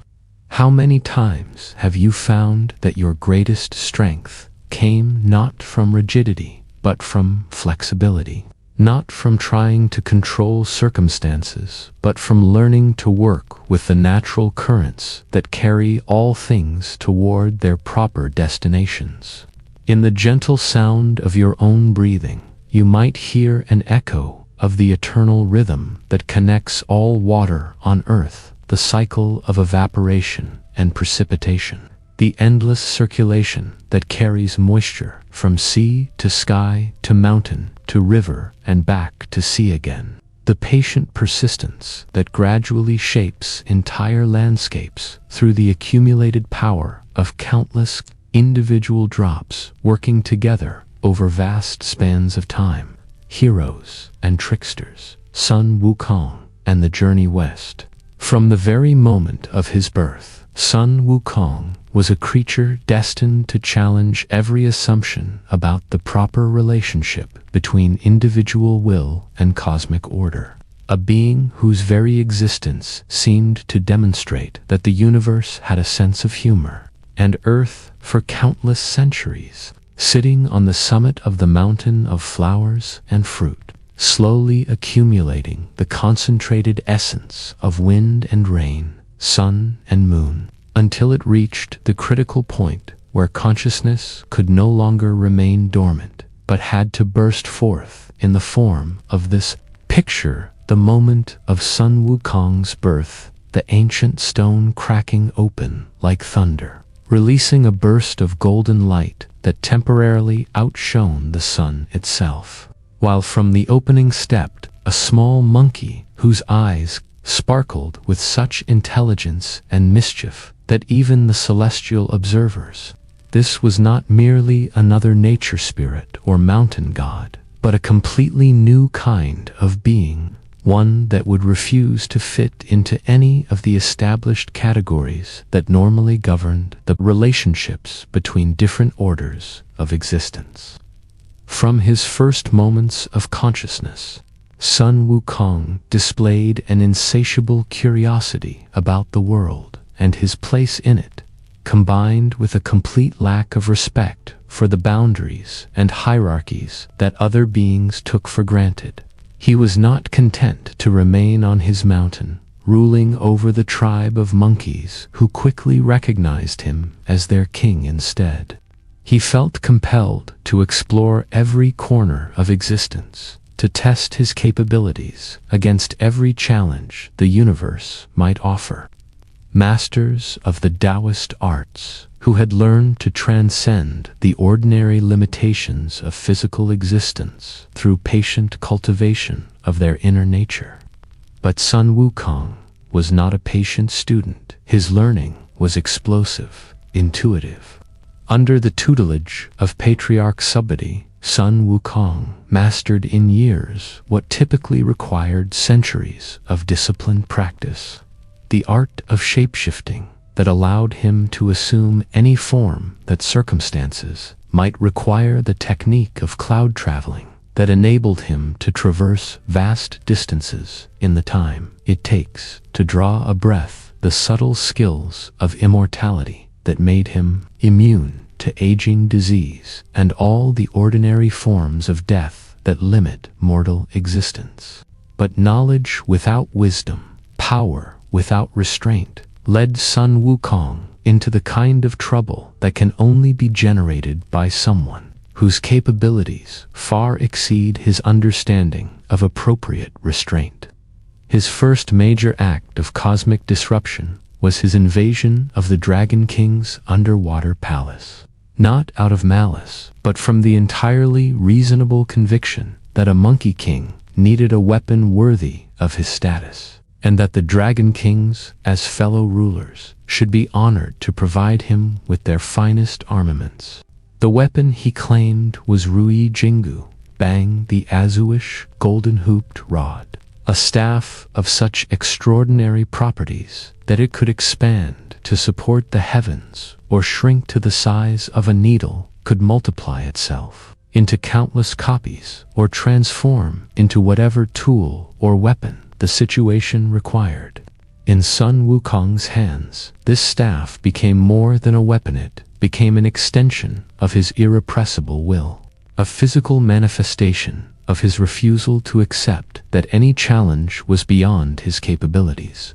Armed with his miraculous staff and drunk on the intoxicating discovery of his own seemingly limitless powers, Sun Wukong embarked on a campaign of cosmic mischief that would make his name feared and celebrated throughout all the realms of existence. He invaded the underworld and erased his name from the registers of death. he demanded recognition from the celestial bureaucracy, insisting that his achievements entitled him to official status in the heavenly hierarchy. The Jade Emperor, faced with this unprecedented challenge to celestial order, initially attempted to contain Sun Wukong's disruptive energy by offering him a position in the heavenly administration, Keeper of the Heavenly Horses, a title that sounded impressive, but was actually one of the lowest ranks in the celestial bureaucracy. For a brief time, Sun Wukong threw himself into his duties with characteristic enthusiasm, caring for the divine horses with such skill and dedication that they had never been healthier or more beautiful. But when Sun Wukong discovered that his exalted-sounding position was actually considered menial labor by the other celestial beings, his wounded pride exploded into a rebellion that shook the very foundations of heaven. He declared himself the great sage, equal to heaven, a title that perfectly captured both his limitless ambition and his complete inability to understand why the universe might not immediately recognize his self-proclaimed equality with the highest powers of existence. What followed was a conflict that combined the epic scope of cosmic warfare with the absurd humor of a cosmic practical joke. Sun Wukong's individual power proved sufficient to defeat entire armies of celestial warriors. His cunning and shape-shifting abilities, allowing him to penetrate the most secure areas of heaven. His irrepressible confidence, enabling him to face opponents whose authority had never been questioned by any other being in the history of creation, consuming not just the fruit that conferred eternal life, but also the pills of immortality that had been prepared for a celestial banquet, essentially making himself immortal several times over through different methods, creating a kind of metaphysical redundancy that made him virtually indestructible by any conventional means.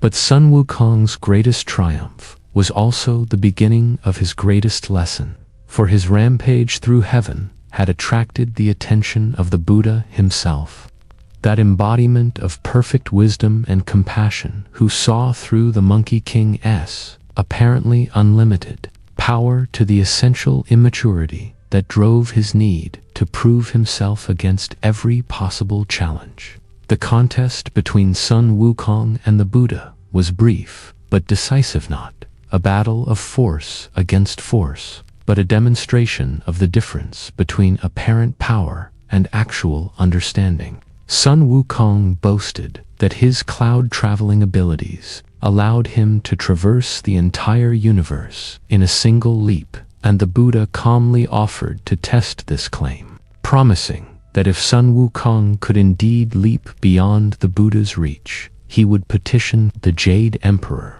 to grant the Monkey King whatever position he desired. Sun Wukong, certain of his abilities, launched himself into what he experienced as an incredible journey across vast cosmic distances. To prove that he had reached this ultimate boundary, Sun Wukong urinated on one of the pillars and wrote his name on another, then returned to the Buddha with triumphant confidence in his achievement. But the Buddha simply raised his hand, revealing that the 5 pillars Sun Wukong had found were merely the Buddha's 5 fingers. That what the Monkey King had experienced as a journey to the edge of the universe had actually been a very small movement within the compassionate embrace of enlightened consciousness. The lesson was profound and humbling. True power lies not in the ability to travel vast distances or overcome mighty opponents, but in the wisdom to understand one's actual relationship to the totality of existence, as punishment for his rebellion, but also as opportunity for eventual redemption. Sun Wukong was imprisoned beneath the mountain of 5 elements, held there not by physical restraint, but by the weight of cosmic law, itself unable to escape until he developed the humility and wisdom that would make his extraordinary powers serve purposes larger than his own ego gratification. For 500 years, Sun Wukong remained trapped under the mountain, conscious but unable to act, forced to contemplate the consequences of his actions and the difference between strength and wisdom, between individual achievement and genuine service to the greater good. This period of enforced reflection gradually transformed his understanding of his own nature and purpose, preparing him for the role that would ultimately justify all his previous adventures and misadventures. His liberation came through the arrival of Xuanzang, the Buddhist monk whose pilgrimage to India in search of sacred scriptures represented one of the most important spiritual journeys in Chinese history. Xuanzang possessed the combination of genuine spiritual development and compassionate wisdom that qualified him to become Sun Wukong's teacher and guide, showing the Monkey King how his remarkable abilities could be channeled toward goals worthy of their extraordinary nature. The journey to the west that followed was simultaneously a physical adventure, across dangerous landscapes, and a spiritual odyssey through the stages of inner development that transform raw potential into realized wisdom. Sun Wukong's role as Xuanzang's protector required him to use his powers not for self-aggrandizement but for service, not to prove his superiority, but to enable someone else's spiritual mission. Along their path, they were joined by other companions who had their own lessons to learn about the relationship between individual nature and spiritual development. Zhu Baji, the pig spirit, whose struggle with physical desires represented the challenge of transforming basic appetites into spiritual fuel, and Sha Wuging, the river demon, whose journey from destructive anger to patient service illustrated the possibility of redemption even for those who had committed terrible acts. Together, these unlikely companions faced a series of challenges that tested not just their individual capabilities, but their ability to work together, to support each other's development, to find in their mutual dependence a kind of strength that none of them could achieve in isolation. Each demon they faced, each obstacle they overcame, each moment of conflict or cooperation added another layer to their understanding of the complex relationship between individual will and cosmic harmony. Sun Wukong's transformation through this journey was subtle but profound. His essential nature remained unchanged. He was still the irrepressible trickster whose first impulse was to solve problems through clever application of supernatural power. But gradually, he learned to consider the consequences of his actions more carefully, to ask not just whether he could do something, but whether he should, to find satisfaction in achievements that served purposes larger than his own entertainment or pride. The pilgrimage's successful completion marked not just the acquisition of sacred scriptures, but the transformation of all the participants into beings capable of bridging the gap between earthly concerns and celestial wisdom. Sun Wukong's final apotheosis was his recognition as the victorious fighting Buddha, a title that perfectly captured both his martial prowess and his hard-won spiritual maturity. His ability to fight effectively for causes worthy of his extraordinary capabilities. But Sun Wukong's appeal extends far beyond his role in this single great adventure. He has become a symbol of the irrepressible human spirit that refuses to accept limitations, that insists on testing every boundary that finds in rebellion and mischief a path toward deeper understanding of the cosmos and one's place within it. His story suggests that the universe itself values creativity, spontaneity, and the kind of sacred irreverence that prevents even the most sublime spiritual truths from becoming rigid dogma. In Sun Wukong's adventures, we find a profound meditation on the nature of power and responsibility, individual achievement and collective harmony, the creative chaos that keeps existence dynamic, and the patient wisdom that channels that chaos toward beneficial ends. His transformation from cosmic troublemaker to enlightened protector demonstrates the possibility that even the most rebellious nature can find fulfillment through service to something greater than itself.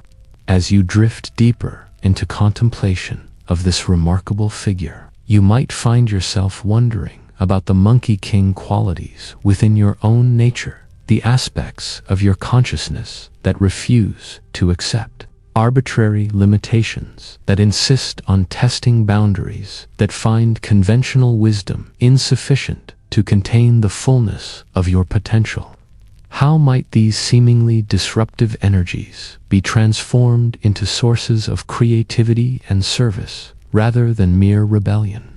And what about the journey toward wisdom that requires not the elimination of your essential nature, but its gradual refinement, the slow process of learning to channel your unique capabilities toward purposes worthy of their power?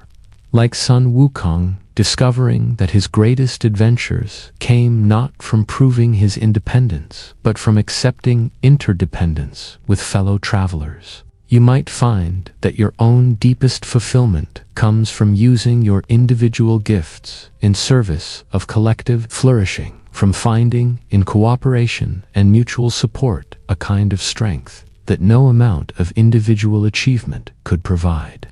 Asterisk, asterisk, bridges between heaven and earth. Folk deities, spirits, and ancestors.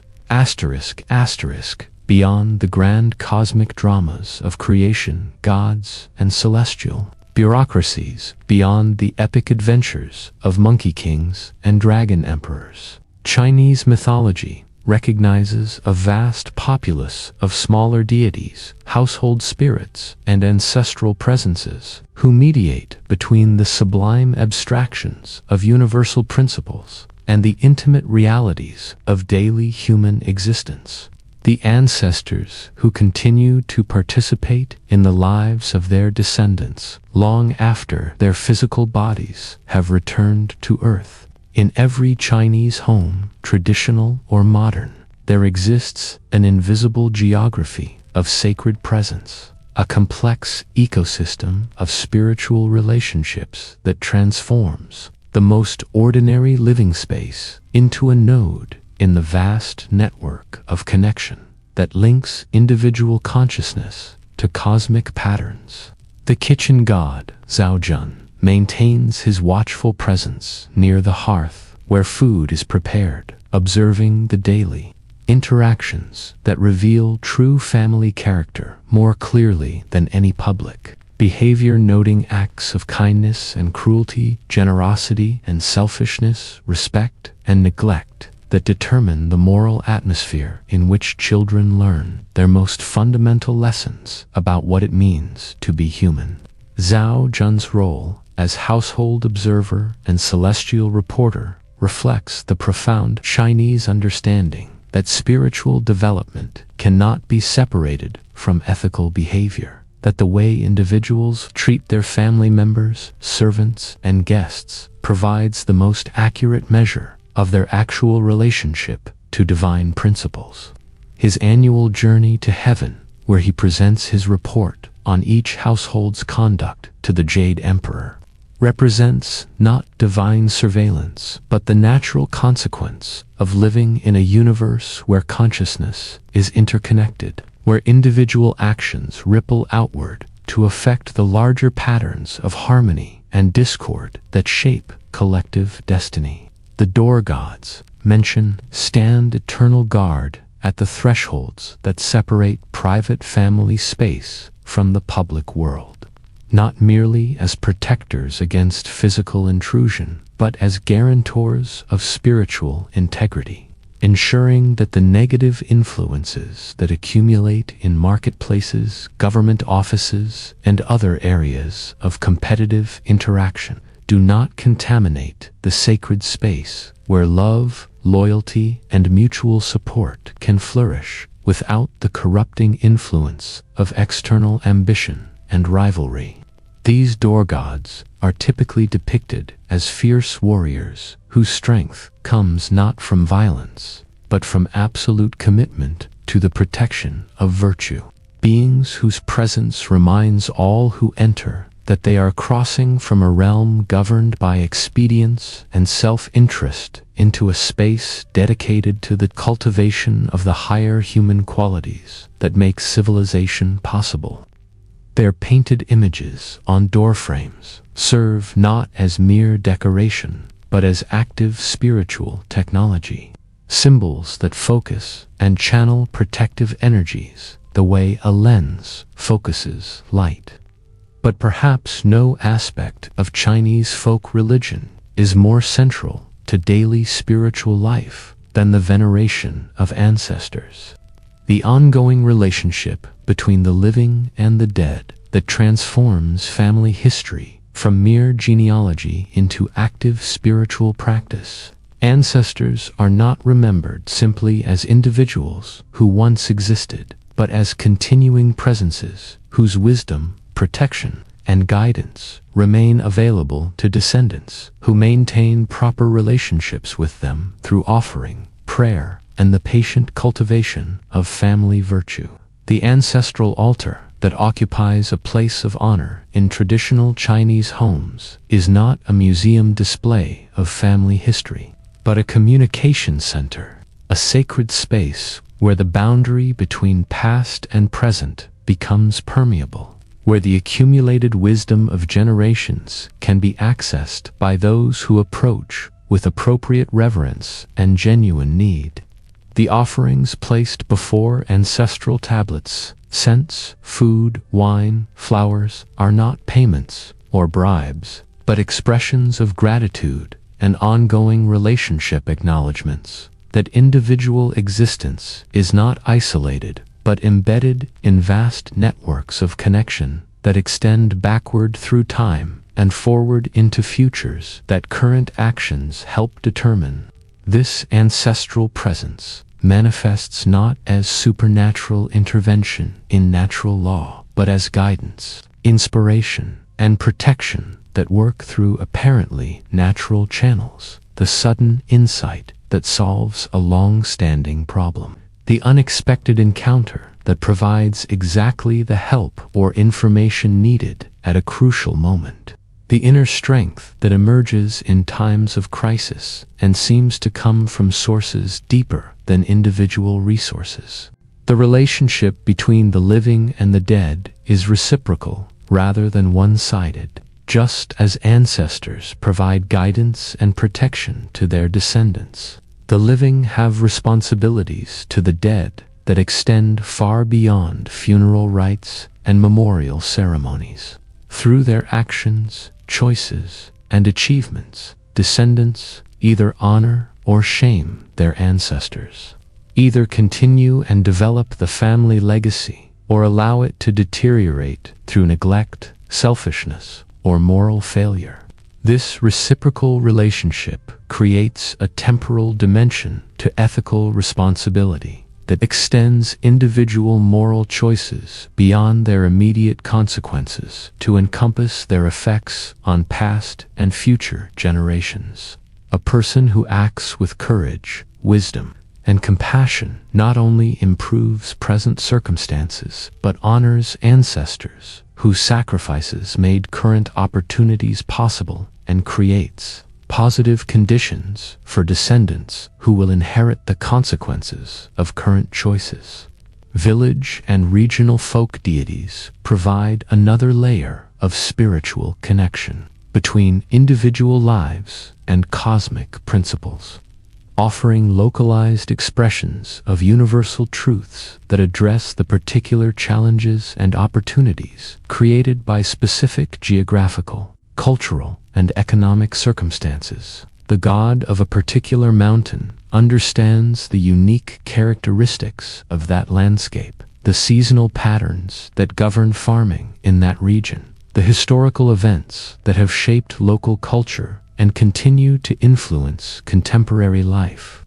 These local deities are not separate from or inferior to the great cosmic powers, but rather their intimate, immediate expressions. The way universal principles manifest when filtered through particular places, communities, and traditions. A village temple dedicated to the local river god serves the same essential function as the great palace of a dragon king. It provides a focus for human relationship with the natural forces that make life possible, a center for community recognition of dependence on powers greater than individual human will. The festivals that mark the Chinese religious calendar create regular opportunities for communities to renew their connections with these spiritual presences, to step outside the routine concerns of daily survival and production, and participate in larger rhythms of celebration, gratitude, and collective meaning-making. During these festivals, the boundary between sacred and secular becomes fluid, as entire communities engage in activities that simultaneously serve practical social functions and spiritual purposes. The Lunar New Year celebration, for instance, is simultaneously a family reunion, an economic reset, a spiritual cleansing, and a community affirmation of shared values and aspirations. Families gather to honor ancestors. Communities come together to share food and entertainment. Individuals make resolutions and offerings aimed at ensuring good fortune in the coming year. The festival serves as both celebration of survival through another annual cycle and preparation for the challenges and opportunities that the new year will bring. Ghost Month, when the spirits of the dead are believed to wander more freely in the world of the living, creates opportunities for communities to address unfinished business with those who have died, to provide comfort and guidance to spirits who may be struggling with their transition to the afterlife, to reinforce the bonds between generations that give individual lives meaning within larger patterns of continuity and change. The folk wisdom embedded in these traditions recognizes that human consciousness requires connection to something larger than immediate personal concerns in order to flourish. That individual well-being depends on the health of relationships that extend across space and time. That spiritual development cannot be separated from participation in communities that share common values and support mutual growth. This wisdom manifests in countless small practices that integrate spiritual awareness into the texture of daily life. The brief prayer offered before beginning important work. The small offering left at a roadside shrine, the moment of gratitude acknowledged when experiencing unexpected good fortune. The conscious attempt to act in ways that honor ancestors and benefit descendants.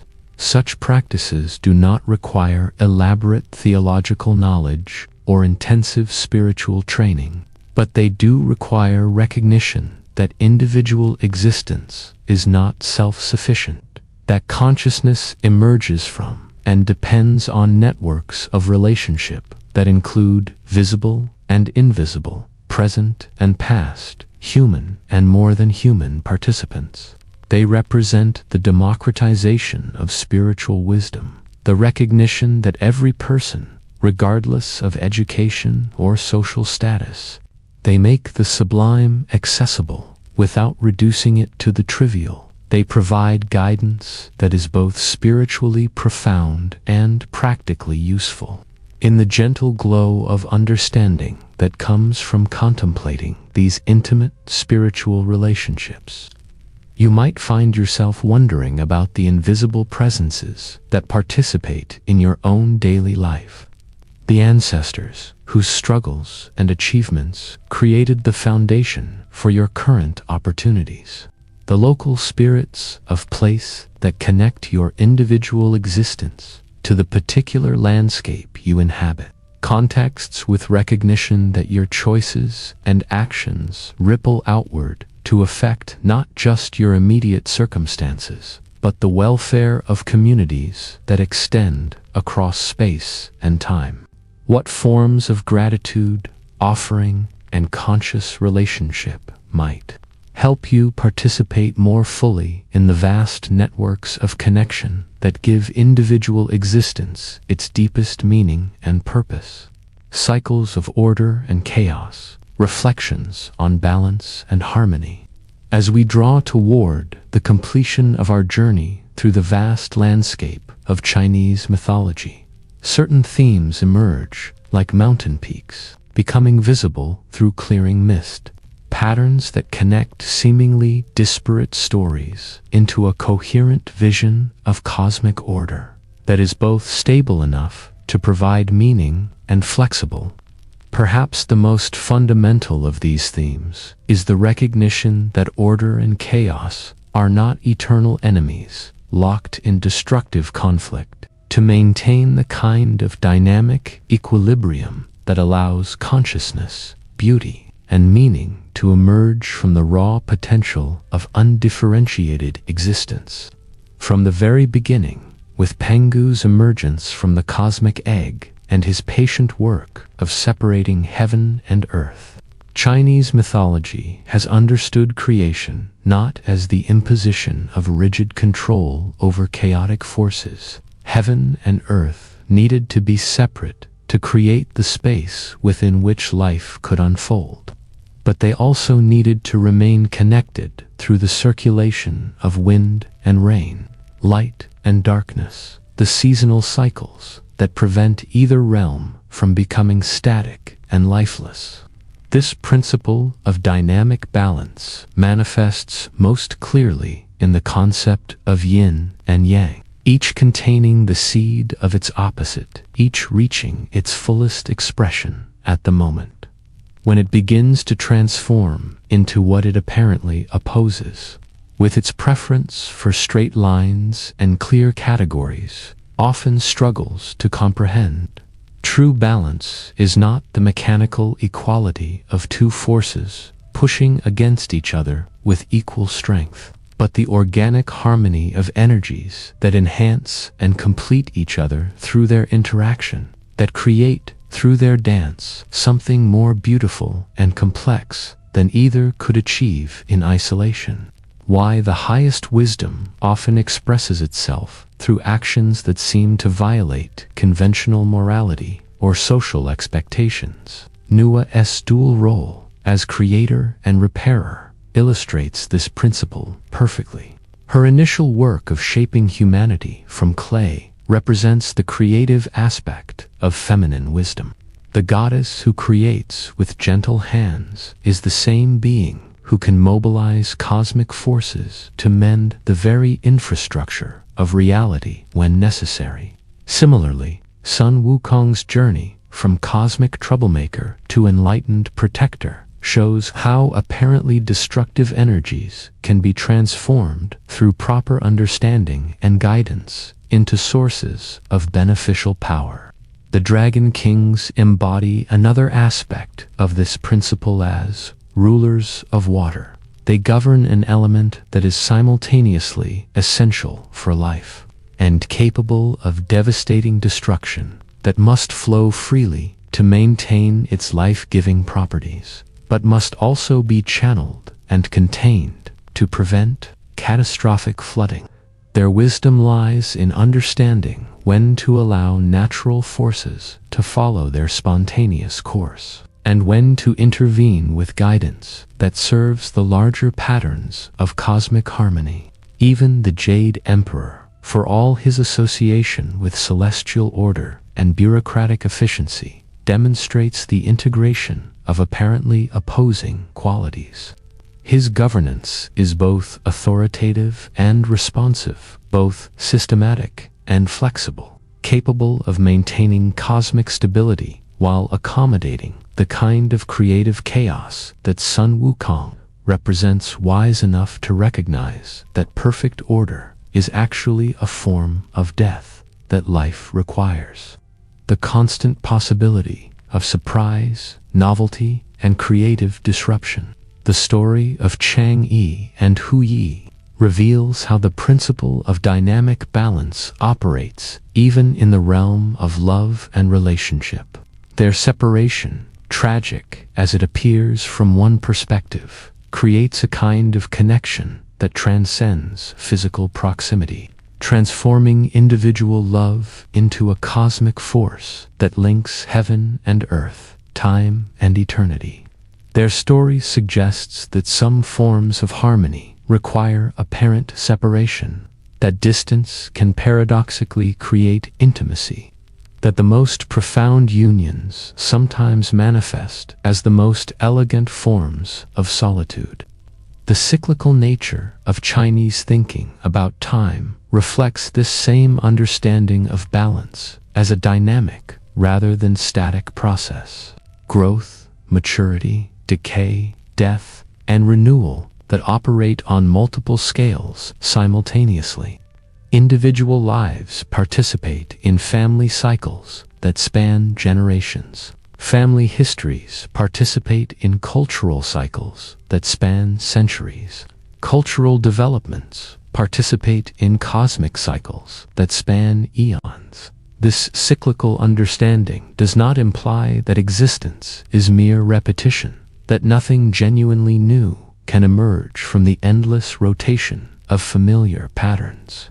Rather, it recognizes that each cycle, while sharing certain structural similarities with previous cycles, also incorporates the accumulated wisdom and complexity that previous cycles have generated, creating spiral rather than circular movement. Development that returns to familiar themes but explores them at deeper levels of sophistication and understanding.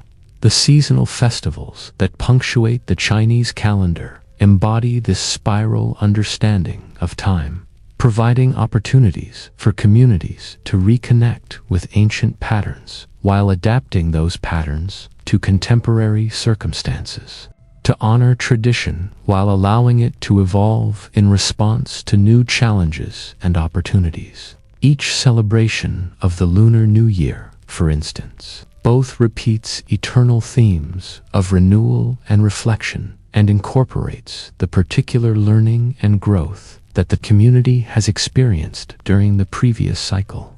This integration of stability and change, tradition and innovation, individual expression and collective harmony creates a model of cultural development that can maintain its essential character while adapting to changing circumstances, that can preserve wisdom accumulated over millennia while remaining open to new insights and possibilities. Chinese mythology provides not a fixed set of beliefs to be accepted without question, but a living tradition of reflection on the fundamental questions that every generation must answer for itself.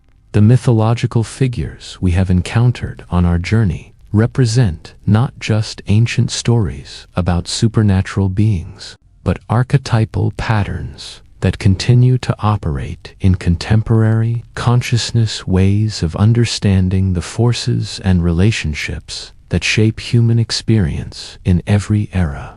Pangu's patient work of creation reflects the ongoing human responsibility to create meaning and order from the raw material of existence. Nuwa's compassionate creativity mirrors the nurturing wisdom that guides the development of consciousness in families, communities, and individuals. Gungung's rebellion embodies the destructive potential of will divorced from wisdom, the way individual desires for power and recognition can threaten the very foundations of the communities that make individual flourishing possible. The Dragon Kings represent the challenge of living in harmony with natural forces that are both essential and potentially dangerous. that require respect and understanding rather than domination or neglect. Sun Wukong's transformation illustrates the possibility that even the most apparently disruptive energies can be channeled toward beneficial purposes through proper guidance and gradual maturation of understanding. Chang'e and Huyi's eternal separation and connection provide a model for love that transcends physical limitations, that finds in apparent loss the seeds of a more profound and enduring form of union. The celestial bureaucracy demonstrates the possibility of governance that serves collective welfare while respecting individual dignity, of institutional structure that provides necessary order while remaining flexible enough to accommodate creative innovation and legitimate dissent. The folk deities and ancestors embody the wisdom that individual existence finds its deepest meaning through participation in relationships that extend beyond immediate personal concerns, to encompass communities that span space and time. As you allow these mythological patterns to settle into the deeper layers of consciousness, where wisdom takes root and gradually transforms understanding, you might find yourself recognizing similar dynamics in your own experience of balancing opposing forces, navigating the tension between individual expression and collective responsibility, finding harmony that encompasses rather than eliminates the creative conflicts that make existence dynamic and interesting. How often have you discovered that your greatest challenges were also your greatest opportunities for growth? That the obstacles that seemed most threatening were actually invitations to develop capabilities you did not know you possessed? How many times have you found that the solution to apparently impossible dilemmas required not choosing between opposing alternatives, but finding ways to honor the legitimate claims of both sides, to create syntheses that incorporated the wisdom of different perspectives while transcending their limitations? In the gentle rhythm of your breathing, you might sense something of the eternal dance between expansion and contraction, reception and expression, that keeps both individual consciousness and cosmic existence vital and growing.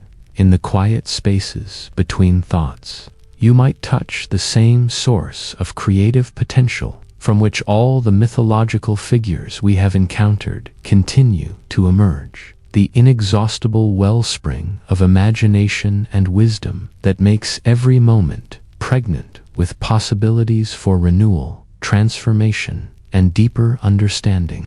The eternal river of stories. Closing reflections. As our long journey through the landscapes of Chinese mythology draws toward its gentle conclusion, like a river approaching the sea that has been its destination since its first emergence from mountain springs, a place where individual stories merge into the vast ocean of human wisdom that connects all cultures, all generations, all the countless ways that consciousness has tried to understand its relationship to the mystery of existence itself.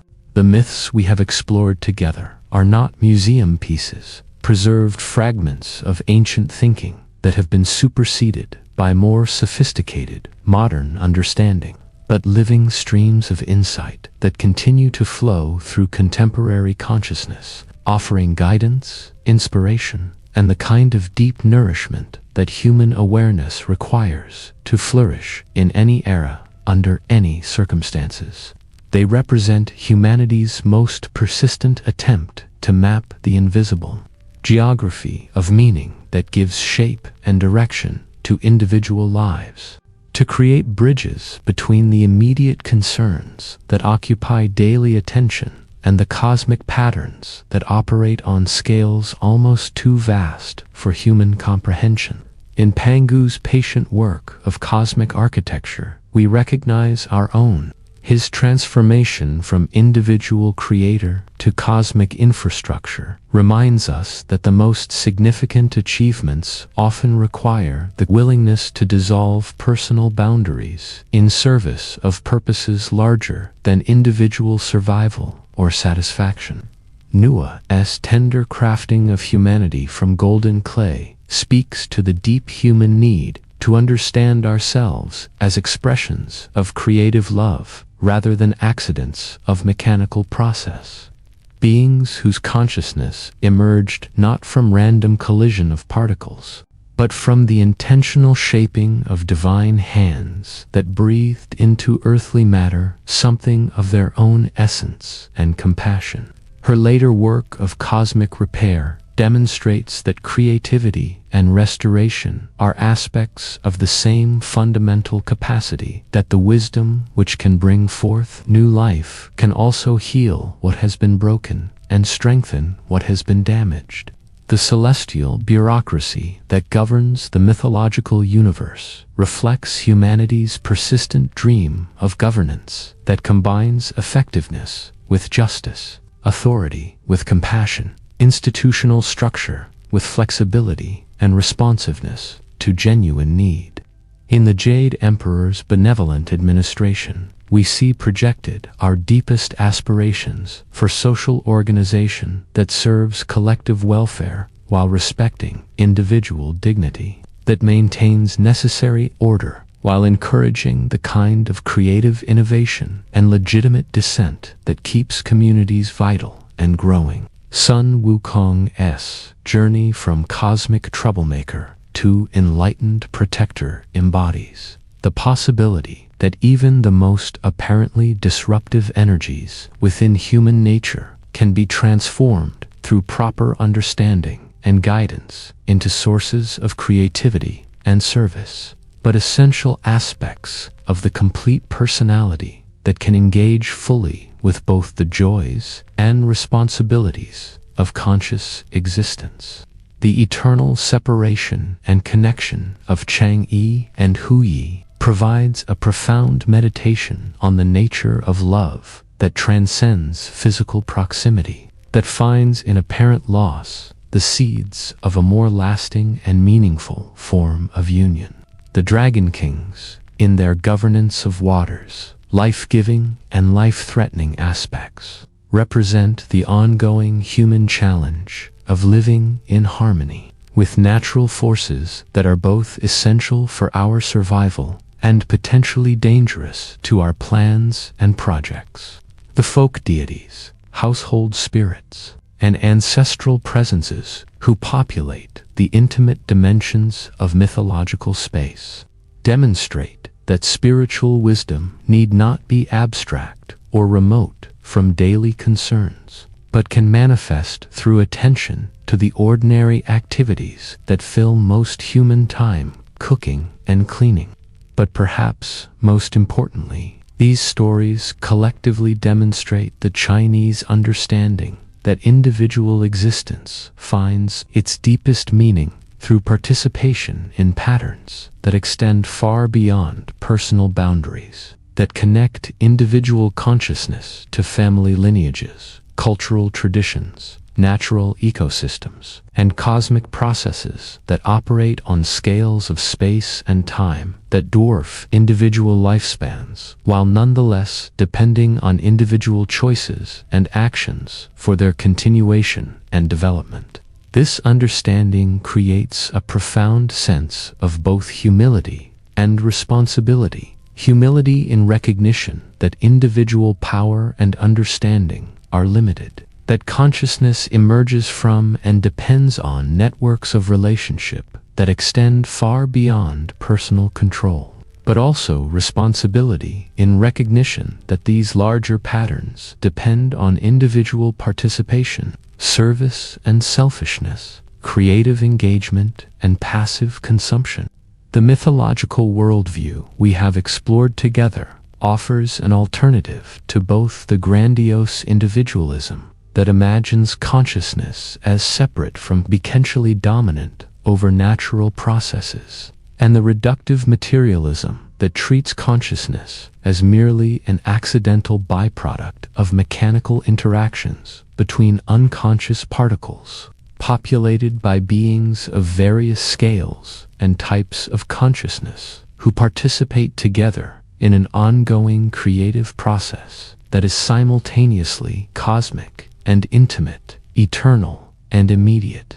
This vision does not require belief in the literal existence of dragon kings or jade emperors, but it does invite consideration of the possibility that consciousness and intelligence operate at many levels simultaneously, that individual awareness participates in larger patterns of meaning and purpose that connect personal experience to processes of vast scope and significance.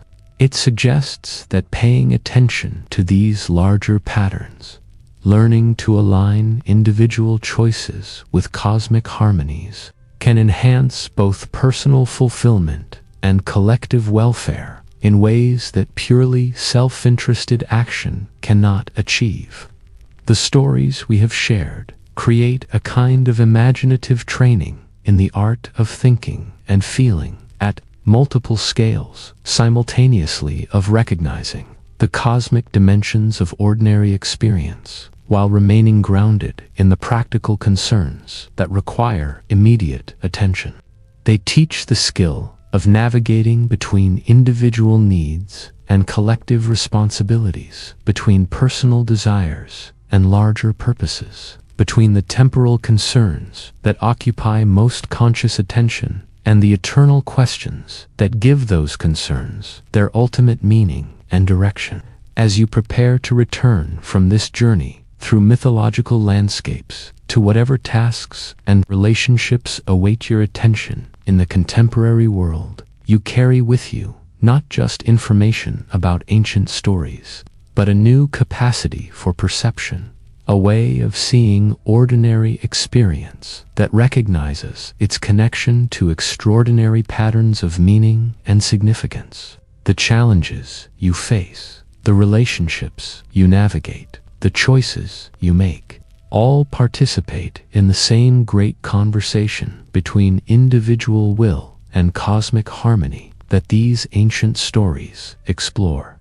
The wisdom embedded in Chinese mythology flows like an underground river through all cultures, all traditions, all the various ways that human consciousness has tried to understand its place in the larger patterns of existence.